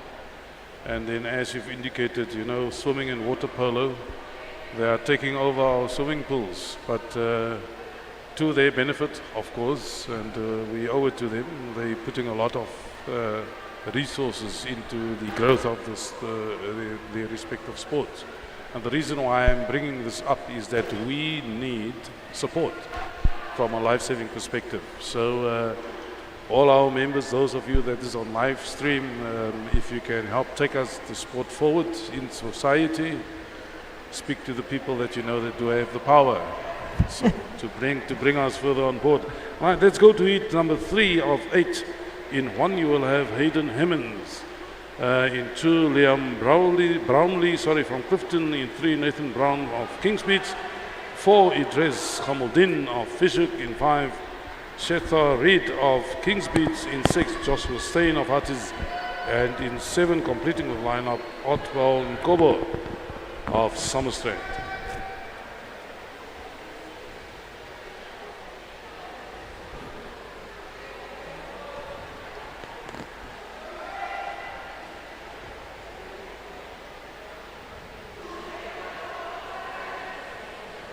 I think it's also safe to say, Heather, that we do need more hands on deck.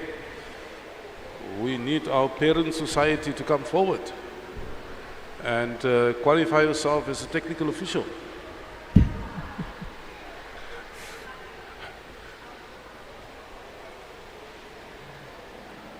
Right, we have a short break while we are waiting for the underwater divers to ensure that the mannequins are in the correct position. We've got some great underwater visuals from our cameras for the benefit of our live stream.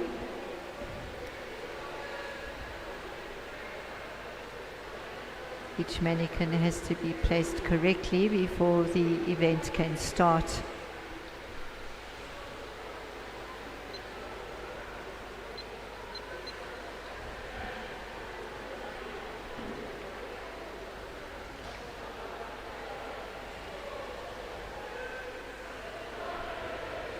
So how many athletes do you currently have in your high performance squad? How many athletes? stand to be corrected at this point in time. I think it's probably around 20 or 30 across our seniors and juniors. And you would love that figure to grow. You certainly need growth in that area. No, totally, and I think, you know, it's also up to the provinces through their high performance structures to ensure that we have the best out of our athletes as possible, provide opportunities for competition, get good training, get the strength and conditioning coaches in to assist with all of that. So, you know, at a high performance level, you don't work in isolation. You've got to Yes. have the athlete support system. That athlete support system includes not only the parents that have to take the athletes to and from training, but your diet has to be good. Nutrition plays a huge role in a high performance athletes. So you've got that. Strength and conditioning. You've got to be strong in order to compete. You've got to get enough rest. You've got to have a lot of work and life-saving balance. Work could be either being at university, being at school, Yes. being able to balance that. If you're at school, then you're also competing with other sports that you need to do. So there's a lot going on for our athletes, and we need to just provide as much support as possible so that we can give those opportunities for growth and for improving their performances, not only in the pool but also in the beach and in the surf. From a coaching perspective, we have the white flag up. We're under starters Right, orders. we are We'll take under it further starters now. orders.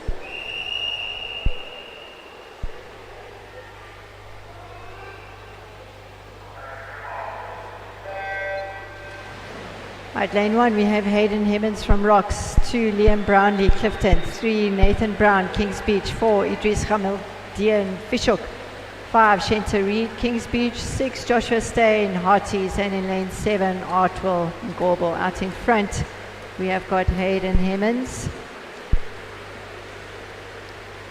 Sasha Lee Hemmons' husband, based in the United States, out in a 27.03.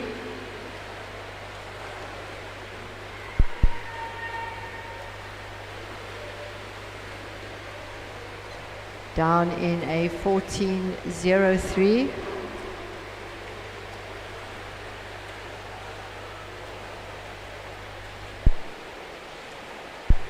Right, popping up now, we've got Kings Beach, and that is Nathan Brown. We're just going to keep following Hayden for his splits. Completed that 50 in a 27.82. Let's see what he does to put on his tube and fins. 10.5. Just had a little bit of hesitation getting that tube placed correctly on his back. Lane 5 there, lane 5 is Shetner Reed from Kings Beach. And the boys are now trying to get their tubes and fins on. Out in front is Hayden Hemmons from Rocks. Touches in a 31.57. Gets that tube nice and high under the arms. Head down to sea. So struggling a little bit. Just checks 11.83 clip. Just checking to ensure that that manikin is still in the tube.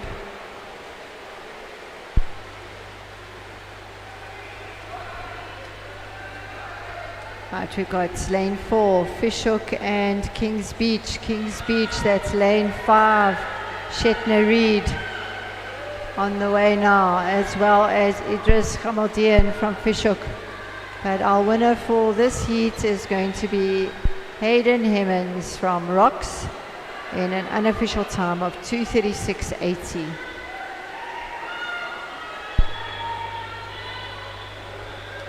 Second place is going to be lane 4, Idris Hamildian from Fishhook, followed by Shetner Reed from Kings Beach.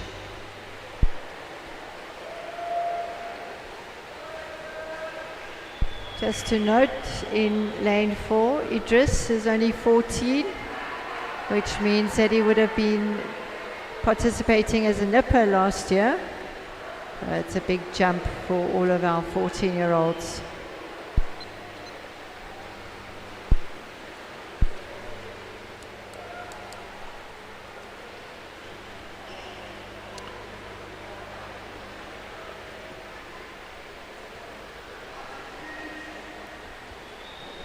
Still have a competitor, what is that, lane number 7, before we complete this race. But I want to stand still on coaching here. Lifesaving South Africa need, in my opinion, more coaches, specifically nipper coaches. Can you take us through a path of a coach, please?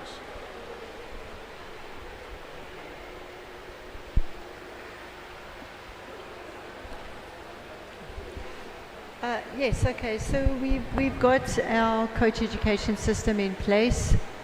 Unfortunately, we don't have as many coach developers in terms of our facilitators that meets the need for the amount of coaches that we have to go through our system. So I think that is where one of the strangleholds are, is that to be able to facilitate all of these coach education courses, our level 1 and our level 2, we really need to have good people identified within the provinces that can assist us. So it's a work in progress. It's a big system that we are trying to set up to ensure that we can get through and qualify everybody.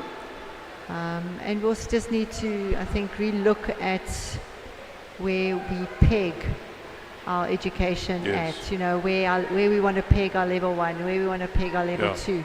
Because a lot of our coaches are the parents and don't necessarily want to spend a whole weekend or a week or whatever it takes to complete a level 1.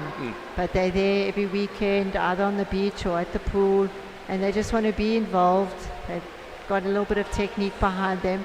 But we want to also make sure that they understand what the rules are, that they go through the safeguarding, that they understand the drug-free sports process and all of that kind of thing. So, you know, it's a work in progress, but I think we've come a long way in terms of where we were. Now, speaking of safeguarding and also then drug testing, yesterday I've noticed that quite a number of our athletes were drug tested. Yeah. And it's so important that they take note of their dietary requirements, but also the substances that they use. Can you unpack that a little bit for us? Yeah, and I think this is a big thing because supplements are not regulated in this country. So at the end of the day, if those substances haven't been tested through the process of them being put together and compound chemicals that are used and all of that kind of thing, there's a very big risk that there may be some banned substances in those supplements. And this has happened on numerous occasions where athletes have taken supplements and have come back with a positive result. I know Drug-Free Sport is here today again. I'm actually going to try and see if we can do an interview with them so that we can get some insights into the process and what is required. Thanks. I'm speaking to my colleague Heather Eaton Morris. She's heading up the high performance division for Lifesaving South Africa. Our next event up is hit number 4 of 8 in 1 year of Rock Low of Big Bay into Manus van der Berg. We're under starters orders.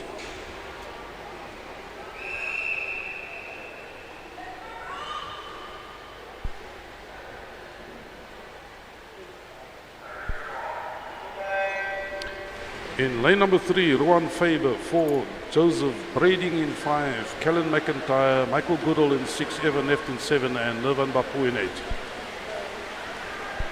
Right, so out in front at the moment, we have Evan Neft in lane 7, followed closely by Kellen McIntyre from Mandela Dolphins. Fishhook and Mandela Dolphins. touching very closely there.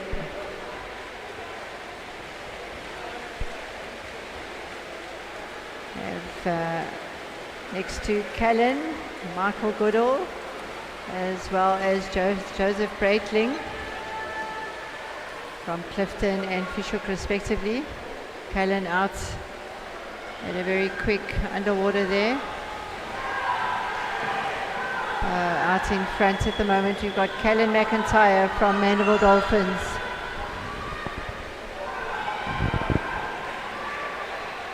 Followed closely by lane 4, Joseph Breitling from Fishhook.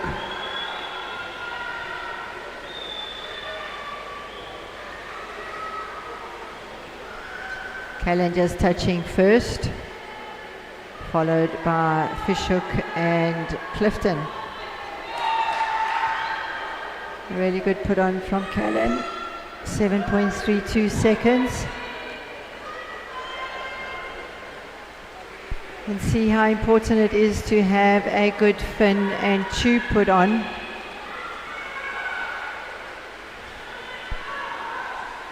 Out in front at the moment, Callan McIntyre from Mandela Dolphins.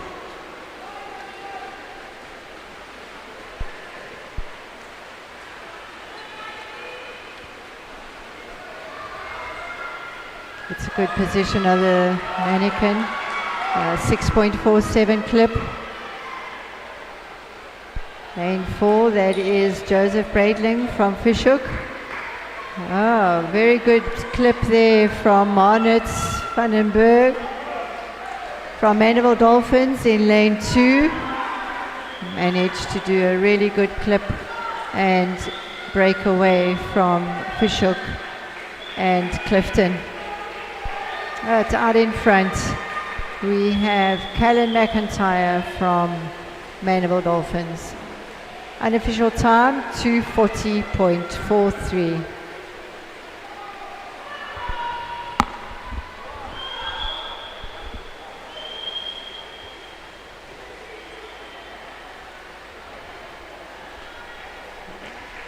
As we wait for the competitors to complete this heat, Heather, let's touch a little bit on what is needed as far as equipment is concerned to be a good pool lifesaver.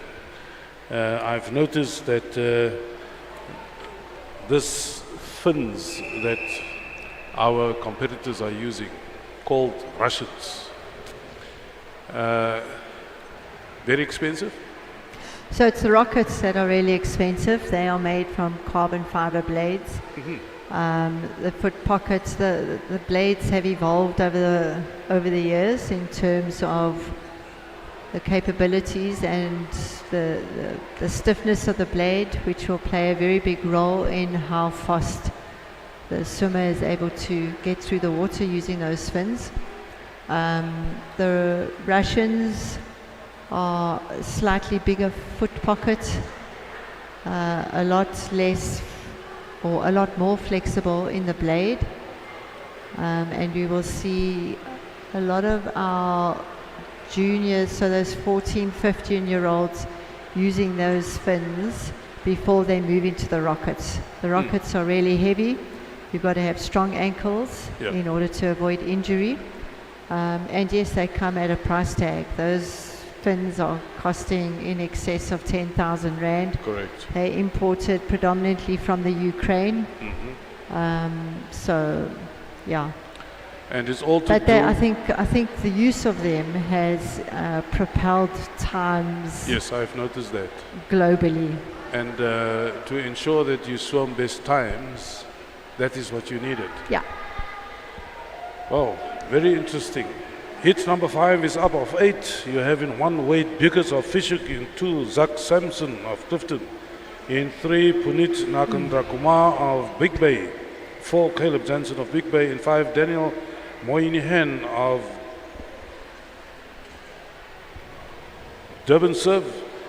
You have Callan Campton of Big Bay in 6, Grant Neft Fishhook in 7, and completing the lineup, Mikael Riven van der Merwe of Hartis.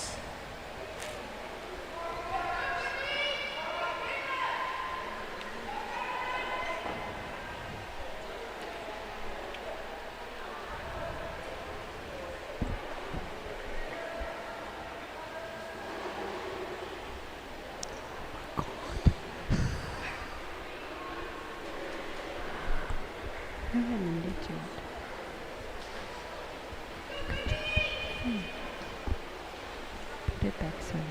My back.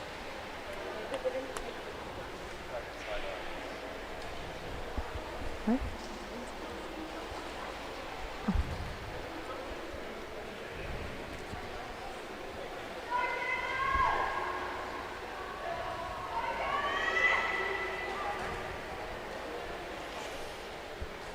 Just have a slight delay in getting the equipment, the mannequins placed correctly for this event.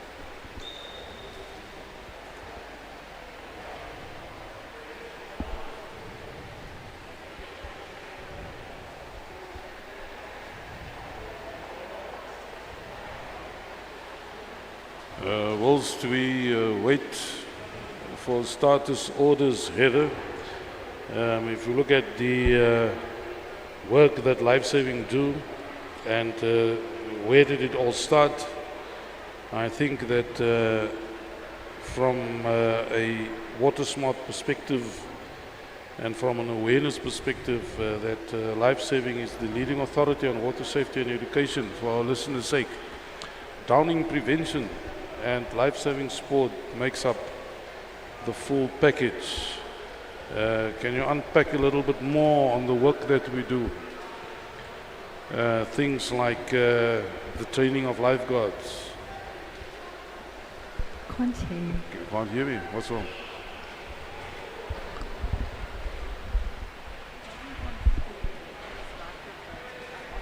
Ah, okay. All right.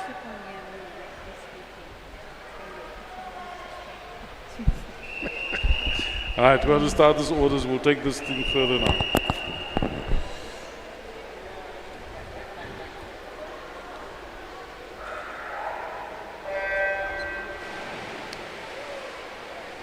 Right. The heat 5 of 8 of the boys 14 and over 200 meters super lifesaver. Lane 1, we got Wade Björkers, Fishhook. 2, Zach Sampson, Clifton. Lane 3, Praneet Nangarakumar, Big Bay. 4, Caleb Janssen, Big Bay. 5, Daniel Monahan, Durban Surf. Callan Crompton, Big Bay in lane 6. In lane 7, Grant Neft from Fishhook. And in lane 8, Miguel Runen van der Merwe from Hearties. Zach. We got it. Right, so out in front is lane 4. That is Caleb Janssen from Big Bay.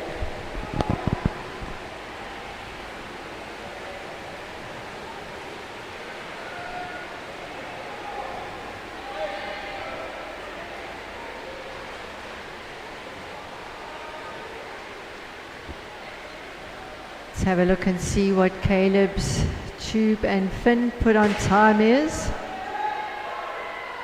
Seems to be struggling there. 8.85, that's really good. Right, so it's now between Caleb and Daniel from Durban Surf. Caleb just getting stuck a little bit in his rope from the tube. Out in front is Daniel Monahan from Durban Surf.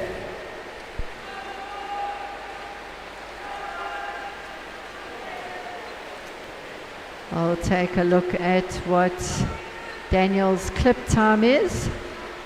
Gets that tube around the mannequin. Yes, 7.28. That was a great clip there from Caleb as well. But out in front is Daniel Monahan from Durban Surf, followed by Caleb Janssen from Big Bay. And out in lane 8, we've got Miguel from Hearties.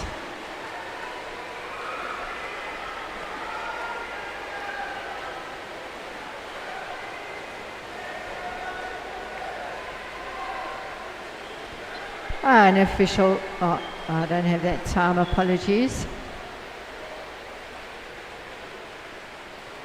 The winner of that was lane 5, Daniel Moynihan from Durban Surf.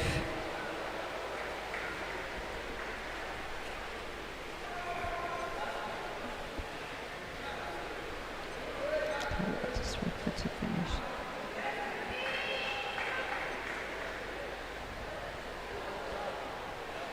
Lane 7 now finishing, that's Grant Neft from Fishhook. Well done. Right, Winston, I think carrying on from our conversation yesterday, how do you think communities can get involved or benefit from the Water Smart program? Communities can benefit in several ways. You have hosting of workshops as well as awareness campaigns. That surely will ensure that we bring the Water Smart educators into schools, into churches as well as community centers. And then of course partnering with local lifesaving clubs which provide training, demonstrations and volunteer opportunities. I think for me one of the major ones is creating safe recreational spaces, ensuring that community pools and water areas are supervised as well maintained. From an empowering local leaders perspective, to equip them with resources to spread water safety messages. There's one key issue, Heather, that is a worrying factor from a life-saving perspective, specifically for me as leader of the organization. And I'm very vocal about this, speaking out to local governments, and that is, you know, you have various baptisms that takes place in rivers, in dams, in streams, from other denominations, and that in itself, specifically now that we are entering Easter weekend, it's a huge concern. We've noticed that over this period, specifically, there's a lot of drownings that takes place. So I'm very vocal on it and taking up local government on the matter as far as the bylaws is concerned, and then also building a culture of vigilance. When communities collectively prioritize safety, drowning rates drop significantly. I think what matters at the end of the day is that the shared success of the Lifesaving South Africa Water Smart program is measured when communities take ownership, very importantly, and then also to integrate water safety into everyday life. Right, we are going to move on to heat 6 of 8 prelims for the boys 14 and over, 200 meters super lifesaver. In lane 1, we got Jaden Allett from Clifton. Lane 2, Ben Brinkman from Germany. Lane 3, Aidan Mills, sorry Aidan, from Tux. Lane 4, Clemens Wilkoff from Germany. Lane 5, Len Douglas Mackay from Kings Beach. Lane 6, Johan Mulman, Kings Beach. Lane 7, Liam Schweitzer, Summerstrand. And in lane 8, Yusho Tabata from Japan.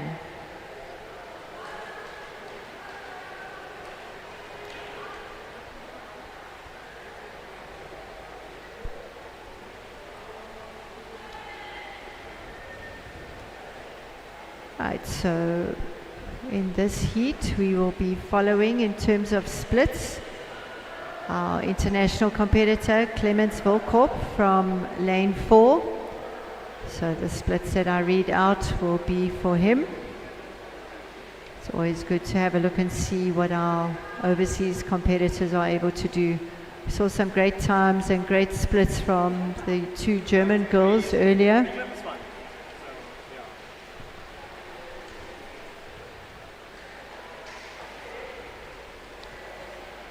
But we're just still waiting for the equipment. There seems to be a problem with lane 8's manikin.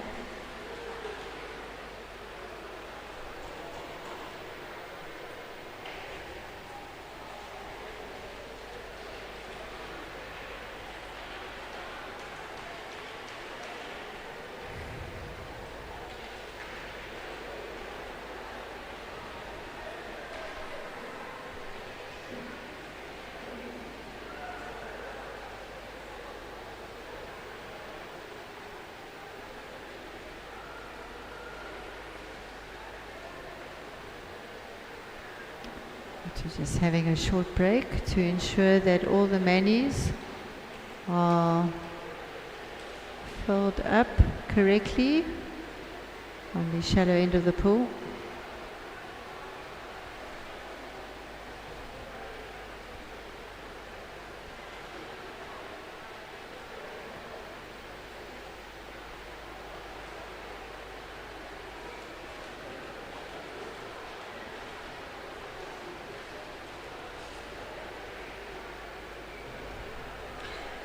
Heather, take us through that process.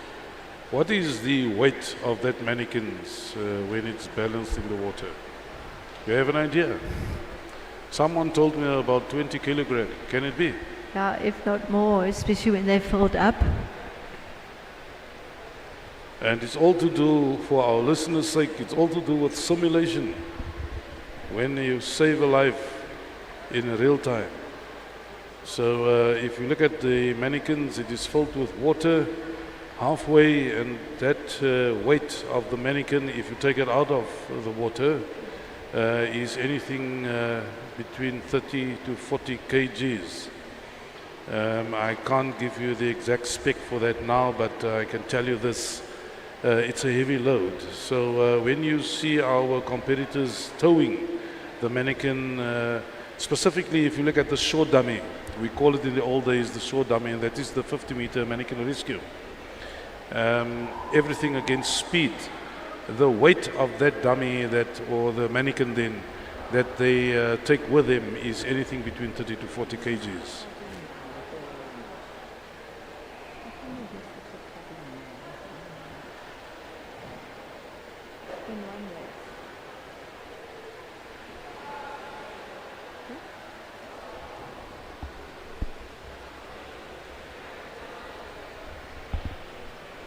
For those of you that have joined us on the live stream, apologies. We are just ensuring that all the mannequins have been filled correctly on the shallow end of the pool, where the handlers are holding mannequins for everyone.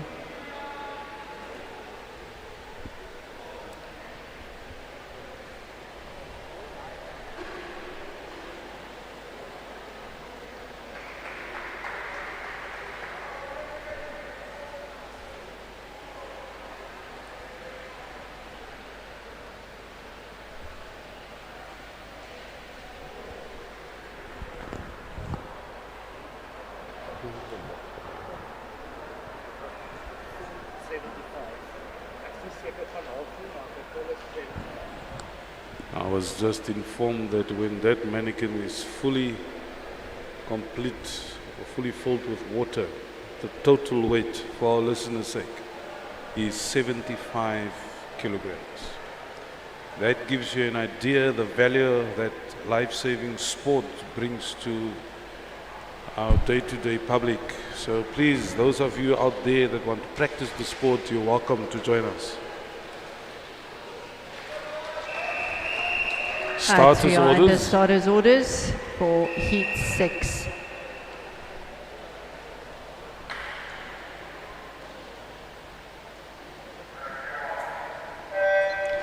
Right, so for purposes of splits, I'm going to follow lane 4, Clemens Wilkop from Germany for this event. Out in front, we have Len Douglas Mackay from Kings Beach in lane 5. Followed by Aidan Mills from Tux in lane 3. These boys are going out quickly, around about a 27 or so. Clements out in a 30. Right, Aidan Mills, Len Douglas Mackay, as well as Johan Moorman, also from Kings Beach. Clements down in a 15.7.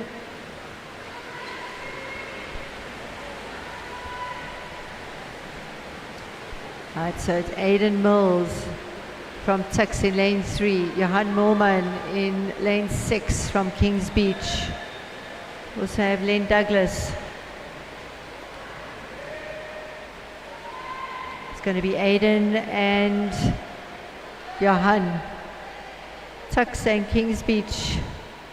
See who gets the fins on quickest. Aiden getting a bit tied up in his... Struggling to get his fins on there, Aiden. He's going to make that up now.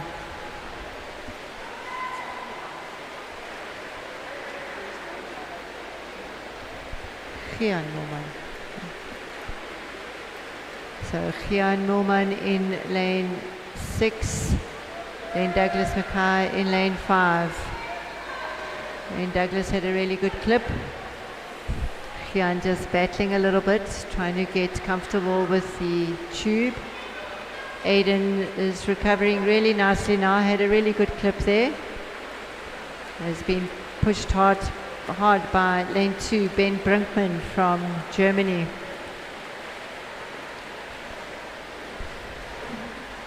Not too sure what Lane Douglas is doing there in lane 5.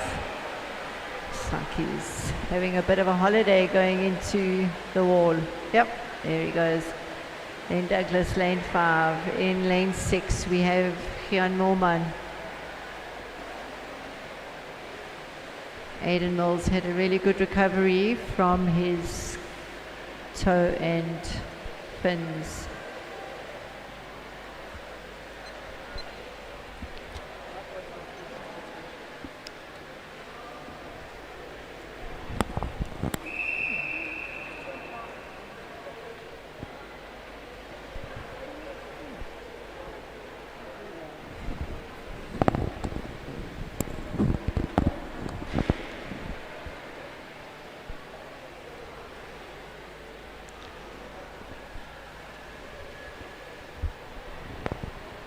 Right, we've got 2 more heats before the conclusion of this morning's program. Those of you that are tuned into our live streaming, we are almost concluding our morning session of the 3rd day of the 2026 DHL South African Lifesaving Pool Championships for our senior and junior athletes.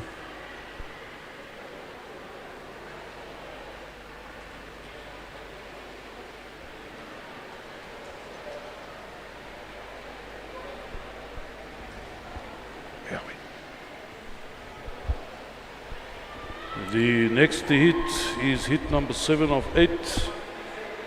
The lineup is as follows. We have Matthew Beijing in 1 of Fishhook. Jan Lucas van der Wester is in of Big Bay 2.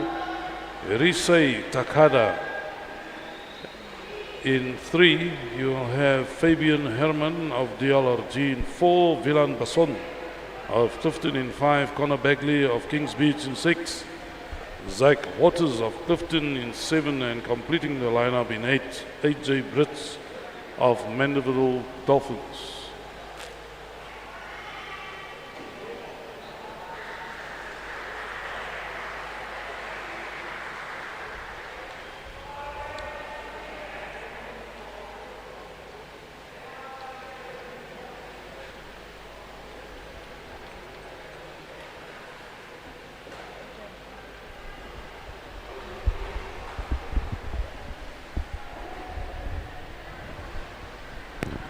So Heather, whilst we're waiting for the divers, Lifesaving South Africa is putting a huge tag on safeguarding. Safeguarding specifically when it gets down to working with minors. Your view on the matter, specifically also then referring to people that want to work with minors, your coaches, your technical officials. Can you take us through that, please?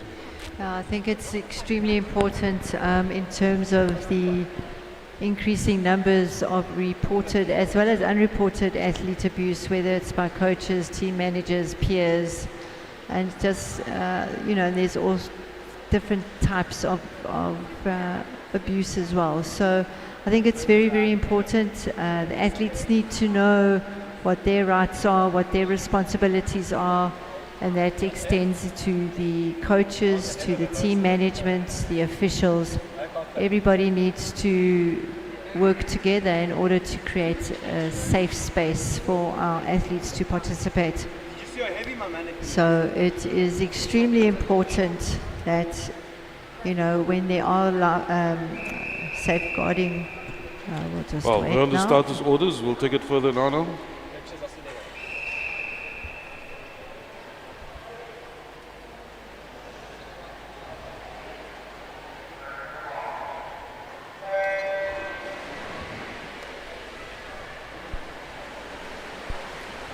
Right, great to have Wilan Basson here. He missed the previous 2 days competition, unfortunately. One of our national athletes. He was writing exams for university, but great to see him back in the pool. He's been pushed there in lane 5. Wilan from Clifton, Connor Bagley from Kings Beach. Let's have a look and see what Wilan goes. He's out in a 27.76. Wilan has great underwaters. As you can see, put on at least 2 or 3 meters from Connor. He's being pushed there by Fabian Hermann from Germany. Wilan down in a 14.18, up again in a 5.44. But it is now Germany and Clifton. We've got Fabian and Wilan. Fabian just slightly edging ahead of Wilan at the moment. Let's see what Wilan touches in a 20.75. Let's have a look and see what his, yes, 5.38. That was a fantastic tube and fin put on from Wilan. It was really good. Takes a few strokes and then goes back down underwater. We have Fabian from Germany just pulling ahead here over the last 12.5 meters. Fabian is out there in front. Wilan touches in a 29.80. Let's have a look and see what his clip is. 5.75. Yeah. Right, Wilan also has that loping stroke so that he can maximize the power from his arms. Right, he's now catching up to Fabian. This is going to be a tight finish between Germany and Clifton. Germany and Clifton, but it's Wilan Basson from Clifton is going to take this final heat. Wow. In a time, unofficial time of 2:20. What a race. Well done, Wilan.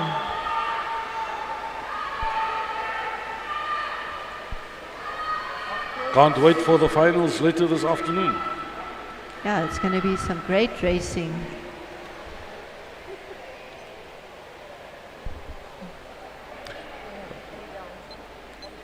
One more. Right, let's take the conversation further. So, safeguarding. It's a matter of concern in all sports, and it is currently a drive within the federations to ensure that everyone is on a clean page. Whether you're taking a photo, whether you're next to pool deck, whether you're on the beach, whether you're a coach, even for our competitors. Take us through that, please. Yeah, so as I was saying, I think safeguarding is a very important aspect of being able to create a safe environment for competition, for training, but also for what happens outside lifesaving. We have a system in place where all of our coaches need to at least go through the bare minimum of a safeguarding awareness. That's also for our technical officials. So this just creates more and more awareness around what safeguarding is, what is appropriate, what isn't appropriate, what the reporting systems are. So if there is any inappropriate behavior, whether it's from an athlete, from a coach, from a team manager, we understand what the reporting systems are for there. On a national level, our national team management all need to be designated safety officers. This is a requirement that we have put in, and this again is to ensure that when we take teams overseas, we have entrusted their safety with the team management. And it might happen that within our team management we have somebody that has violated the safeguarding rules, and then we are able to ensure that the proper processes are in place, because now we will always have a minimum of at least 3 designated safety officers that athletes can go and report it to. So I think it's very important. We always want to make sure that our athletes are protected and that we create safe environments for participation. Thanks for that. So parents, rest assured that Lifesaving South Africa is doing everything in its power to safeguard each and everyone that wants to be a member, that wants to participate. We walk the extra mile for your children. Right, we now going into hit 8 of 8, the final hit of the morning session. The competitors that will complete the lineup: in 1 you have Christian van Heerden of Clifton, in 2 Stephen Waters of Big Bay, in 3 Jack Allett of Clifton, 4 Daniel Miller of Clifton, 5 Matthew Brooker of Clifton, in 6 So Komotso of Japan, in 7 Leo Stone Well done, eh? of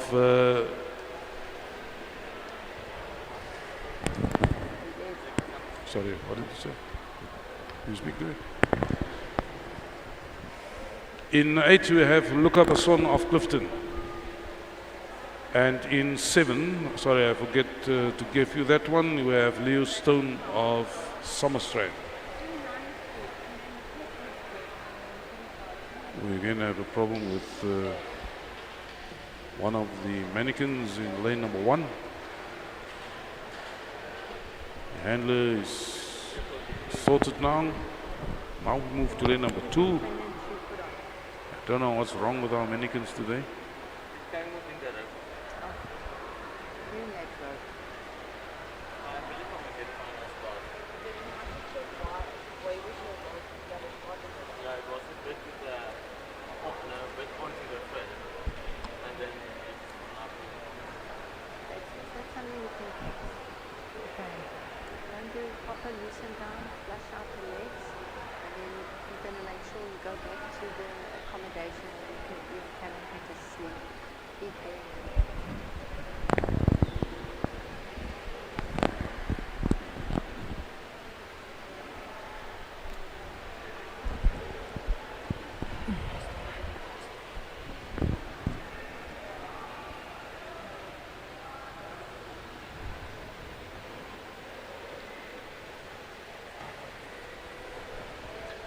So the last race of the morning session, Heather. Eyes on who? Right, in this heat we've got Stephen Waters from Big Bay, Jack Allett, Clifton, Matthew Brooker. Also got our international So Komatsu from Japan. So we've got some international competitors in here. So Stephen has been with us on tour, so has Jack, Matthew Brooker. So yeah, let's have a look and see. I don't think any of these guys swimming now will be going flat out. They'll definitely be keeping something for the heats. I think their main objective from this morning's swims are to be able to make the finals. Right, we have a white flag going up, and they are under starters orders. Taking Matthew.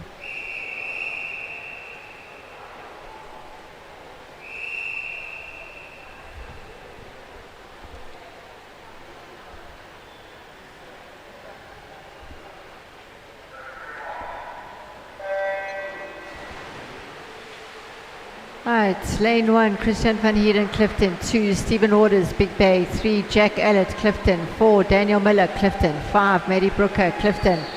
Lane 6, So Komatsu from Japan. Lane 7, Leo Stones, Samis. And in lane 8, Luca Basson, Clifton. Out in front we've got Jack Allett from Clifton in lane 3. Let's have a look and see what he turns in at 27.91. It's between Jack and Matthew Brooker. Jack slightly out in front at the moment, down in a 13.72, up in a 4.43.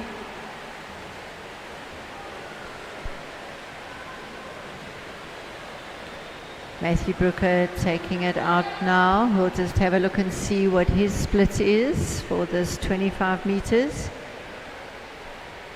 Matthew touching in an 18.58. That's a really good split for him. Jack in a 22.17. Let's have a look and see. 6.80 for Jack to put on his fins and tube. Matthew Brooker did that in a 4 seconds. That is an incredible transition from Matthew Brooker. He's having a really good championship, says Maddie.